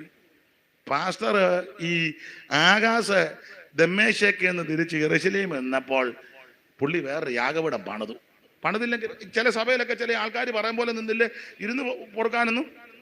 അയ്യോ, ഉണം പിടിക്കാത്തവനൊക്കെ പറയുന്ന പോലെ തന്നെ നിൽക്കണം. പക്ഷേ ഇന്ന രീതിയിലേ പ്രസംഗിക്കാവുള്ളൂ, ഇന്ന വിഷയമൊന്നും ഇവിടെ പറഞ്ഞേക്കരുത്, കൂടുതൽ ഉപദേശമൊന്നും പറയണ്ട. ഇവിടെ അങ്ങനെ പല കാര്യങ്ങളുണ്ട്. അങ്ങനെ പറഞ്ഞില്ലെങ്കിൽ അല്ലെ പിന്നെ കേന്ദ്രത്തിൽ ചെന്ന് പറയും പാസ്റ്റർ എത്രയും പെട്ടെന്ന് മാറ്റാൻ. അതുകൊണ്ട് പാസ്റ്റർമാരുടെ ഭാര്യമാർ പറയും, നിങ്ങൾ ഒന്നും നിങ്ങൾ എന്തിനാ ഇവനെല്ലാം ഗുണപ്പെടുത്തും, നിങ്ങൾ ഒന്നും പറയണ്ട, നിങ്ങൾക്ക് പറയാനുണ്ടെങ്കിൽ എന്നോട് അങ്ങ് പറഞ്ഞാൽ മതി, ഉപദേശമല്ല. രക്ഷപ്പെട്ടു പോകണ്ടേ? അല്ല, അധികാരമാ. ഇവൻ ചെന്ന് അതുപോലെ പണിതു. ഉസിയാവ് തിരിച്ചു വന്നപ്പോൾ ജാതികളുടെ മാതൃകയിൽ ഒരു യാഗപീഠം പണിത് വെച്ചേക്കുന്നു. അതല്ലേ ഇപ്പൊ ദൈവസഭകൾക്കകത്ത് ജാതികൾക്കുള്ളതുപോലെയല്ല ഇതിനകത്ത് പകർത്തിക്കൊണ്ടിരിക്കുക. സ്തോത്രം. തിരിച്ചു വന്നപ്പോൾ ദമ്മേശേക്കിലെ സെയിം യാഗപീഠം ഇവിടെ കൊണ്ട് സ്ഥാപിച്ചു. ചെയ്ത കാട്ടായ്മ ദൈവത്തിന്റെ യാഗപീഠം അവിടുന്ന് ഇളക്കി. ദൈവത്തിന്റെ യാഗപീഠം അവിടുന്ന് ഇളക്കി യവന്റെ യാഗപീഠത്തിന്റെ വടക്ക് വശത്ത് കൊണ്ടുവച്ചു. എല്ലാവരുടെ ഇരിപ്പ് കണ്ടിട്ട് ഞാൻ എഴുതി വെച്ചതാണ്, വായിച്ച് അതുകൂടെ വായിച്ചങ്ങ് പൊക്കൂ, അല്ലെ പിന്നെ നിങ്ങൾ ചിന്തിക്കും ഇതൊക്കെ ഉള്ളതാണോ എന്ന്. പുസ്തകത്തിലുണ്ട്. രാജാക്കന്മാരുടെ 2-ാം പുസ്തകം 16-ാം അധ്യായത്തിന്റെ 10 മുതൽ പെട്ടെന്ന് വായിച്ചു, ഓടിച്ച് വായിക്കണം, അമാന്തിക്കാതെ സ്പീഡിൽ വായിച്ചോണം. 16-ന്റെ 10 തന്റെ ഈ ഭാഗത്തുണ്ട്, ഇങ്ങോട്ട് മറിച്ചേച്ച് തന്റെ ഇവിടെ വരും. 16-10 വായിച്ചേ. ആഹാസ് രാജാവ് അശ്ശൂർ രാജാവായ തിഗ്ലത്ത് പിലേസറിനെ എതിരെ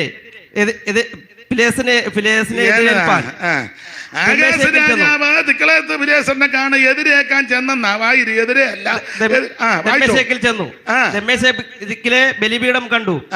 ആഹാസ് രാജാവ് ബലിപീഠത്തിന്റെ ഒരു പ്രതിമയും അതിന്റെ എല്ലാ പണിയോടും കൂടെ ഉള്ള മാതൃകയും ഊരിയ പുരോഹിതന് കൊടുത്തയച്ചു. ഊരിയ പാസ്റ്റർക്ക് പിക്ചർ അങ്ങോട്ട് അയച്ചു കൊടുത്തു. ഈ ഊരിയ പുരോഹിതൻ ഒരു യാഗപീഠം പണിതു. ഊരിയ പുരോഹിതൻ അയച്ച മാതൃക പ്രകാരം ദമ്മേശക്കിലെ യാഗപീഠം യെരൂശലേമിൽ പണിതു. അടുത്തത് ആഹാസ് രാജാവ് ദമ്മേശക്കിൽ നിന്ന് അയച്ച പ്രകാരമൊക്കെയും ആഹാസ് രാജാവ് ദമ്മേശക്കിൽ നിന്ന് വരുമ്പോഴേക്ക് ഊരിയ പുരോഹിതൻ അത് പണിതിരുന്നു. പിന്നെ രാജാവ് ദമ്മേശക്കിൽ നിന്ന് വന്നപ്പോൾ ആ യാഗപീഠം കണ്ടു. ആ യാഗപീഠം ജാതികളുടെ യാഗപീഠം കണ്ടു. പിന്നെ രാജാവ് യാഗപീഠത്തിൽ ചെന്ന് അതിന്മേൽ കയറി. അവൻ ചാടി അതിന്റെ മണ്ടേ കയറി. ഓരോ വിനിയോഗിക്കുന്ന കണ്ടോണം. ചാടി ഇതിന്റെ മണ്ടേ കയറി കൺവെൻഷനും ക്രൂസൈഡും പവർ കോൺഫറൻസും ഫയർ മീറ്റിംഗും ഹോമയാഗവും ഭോജനയാഗവും ആണെന്ന് അതെല്ലാം ദഹിപ്പിച്ച പാനീയാഗവും പകർന്ന് പിന്നെ സമാധാനയാഗങ്ങളെ രക്തവും യാഗപീഠത്തിന്മേൽ തളിച്ചു. പിന്നെ യഹോവയുടെ സന്നിധിയിലെ താമ്രപീഠം യഹോവയുടെ സന്നിധിയിലെ താമ്രയാഗപീഠം അല്ല താമ്രപീഠം ദൈവത്തിന്റെ താമ്രപീഠം അവൻ ആലയത്തിന്റെ മുൻവശത്ത് തന്റെ യാഗപീഠത്തിനും യഹോവയുടെ ആലയത്തിനും മധ്യേ നിന്ന് അവിടുന്ന് ഇളക്കിയെന്ന് ദൈവത്തിന്റെ പ്രമാണപ്രകാരം പണിതത് ഇവിടുന്ന് ഇളക്കി. തന്റെ യാഗപീഠത്തിന്റെ വടക്ക് വശത്ത് കൊണ്ടുപോയി വെച്ചു. കൊണ്ട് സ്ഥാപിച്ചത് എന്ന് പറഞ്ഞാൽ പ്രമാണപ്രകാരമുള്ള ആരാധന നിർത്തലാക്കി, വ്യവസ്ഥ പ്രകാരമുള്ള ആരാധന സ്റ്റോപ്പ് ചെയ്യിപ്പിച്ചു. എന്നിട്ട് ഇപ്പോഴത്തെ മോഡേണിസം കൊണ്ടുവന്ന് ഇതിനകത്ത് കയറ്റി. ഇത് ആത്മീക ലോകത്ത് ഇപ്പം നടക്കുന്നത് അല്ലേ? ഇപ്പം നിങ്ങൾ എതിര് പറയരുത്. ഒരു വിവാഹ ശുശ്രൂഷയെ നിങ്ങൾ ചെന്നേ, വചന ശുശ്രൂഷയ്ക്ക് അധികം സമയം ഇല്ല. അതിൽ കൂടുതലും സമയം കവർന്നെടുക്കുന്ന പാട്ടുകാരാ. പാട്ട് തെറ്റ ഞാനും പാടുന്ന ആളാ, പാട്ട് നല്ലതാ. പക്ഷേ കൂടുതൽ സമയം തമാശ പറഞ്ഞതല്ല, തന്നെയല്ല, ഇത് കോൺട്രാക്ട് ബേസ് കൊടുക്കുകയല്ലേ. ദൈവകൃപയിൽ നിന്ന് പരിശുദ്ധാത്മ നിറവിൽ ദൈവഭക്തിയോടെ പക്വതയോടെ പരിജ്ഞാനത്തോടെ ഗാന ശുശ്രൂഷ ചെയ്യുന്ന ടീമുകളും ആൾക്കാരുമുണ്ട്. അവരെ ഓർത്ത് ദൈവത്തിന് മഹത്വം. എല്ലാവരും മോശക്കാരാ നല്ലി പറഞ്ഞത്. ഇതിപ്പം ബിസിനസ് അല്ലേ? വചന ശുശ്രൂഷയ്ക്ക് സമയമില്ലല്ലോ. പണ്ടത്തെ ആരാധന ഇപ്പോഴത്തെ സാഹചര്യം ഞാൻ എതിർക്കുന്നില്ല. എല്ലാവരും കൂടെ ചേർന്നാ പാട്ട് പാടുന്നേ. കൈയുള്ളവൊക്കെ അടിച്ച് പാട്ട് പാടി ആത്മാവിൽ നിറഞ്ഞാൽ ഒരു വിടുതല. ഞാൻ ഇടയ്ക്ക് കയറി പറഞ്ഞതേ ഉള്ളു. അത് മുഴുവൻ ഇവിടുന്ന് ഇളക്കി, ഇത് മുഴുവൻ ഇളക്കി അപ്പറയാക്കിയിട്ട് യവൻ കൊണ്ട് സ്ഥാപിച്ചു. അതുകൊണ്ടാ പറഞ്ഞ ഗൃഹകാര്യം ക്രമത്തിലാക്കിയാൽ നിനക്ക് വിടുതല. ഇതല്ലോ നിങ്ങളെ കുറിച്ച് ക്രിസ്തുവേശുവിൽ ദൈവ ഇഷ്ടം. ഒറ്റ കാര്യം പറഞ്ഞ് എന്റെ വാക്ക് നിർത്തുക.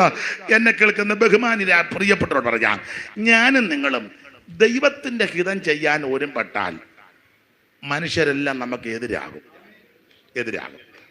നിന്റെ വീട്ടുകാരും എതിരാകും, ഭാര്യ എതിരാകും, ഭർത്താവ് എതിരാകും, കുഞ്ഞുങ്ങൾ എതിരാകും, സഭക്കാരെതിരാകും, കൂട്ടുവേലക്കാരെതിരാകും. പക്ഷെ നീ തളർന്നു പോകരുത്.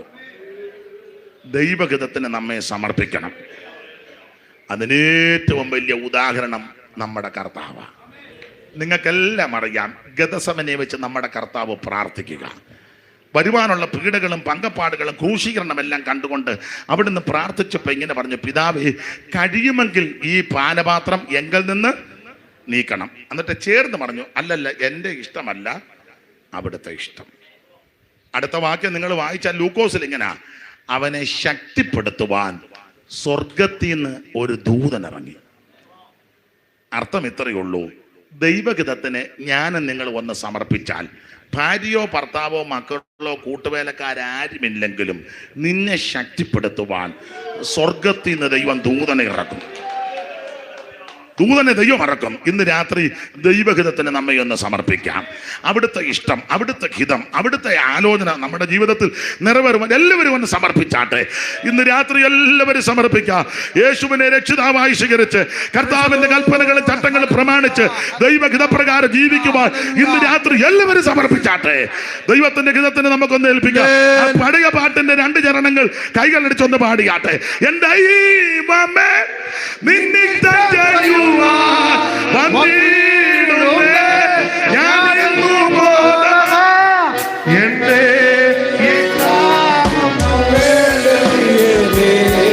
അങ്ങേ ഇഷ്ടമെന്നിൽ പൂർണ്ണമാക്കണേ. എന്റെ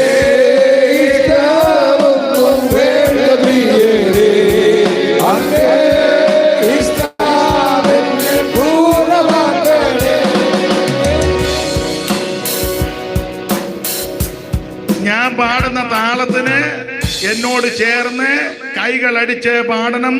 പാട്ടൊടപ്പരുത്, താളം ഉടപ്പരുത്, സമയം പോകുന്നവർക്ക് ഉഴപ്പുകയും ചെയ്യരുത്. ഏതായാലും പണ്ടൊരു തള്ള പറഞ്ഞ പോലെ മാമി നരകത്തിൽ അന്ന് കുറിച്ചിയും കൂടെ ചൂടാണ്. അപ്പൊ എന്തായാലും 2 ശീല് പാട്ട് പാടി നമുക്ക് അങ്ങ് പിരിയാം. എന്റെ ഈ പമ്പേ നിന്നിഷ്ടം ചെയ്യുവാൻ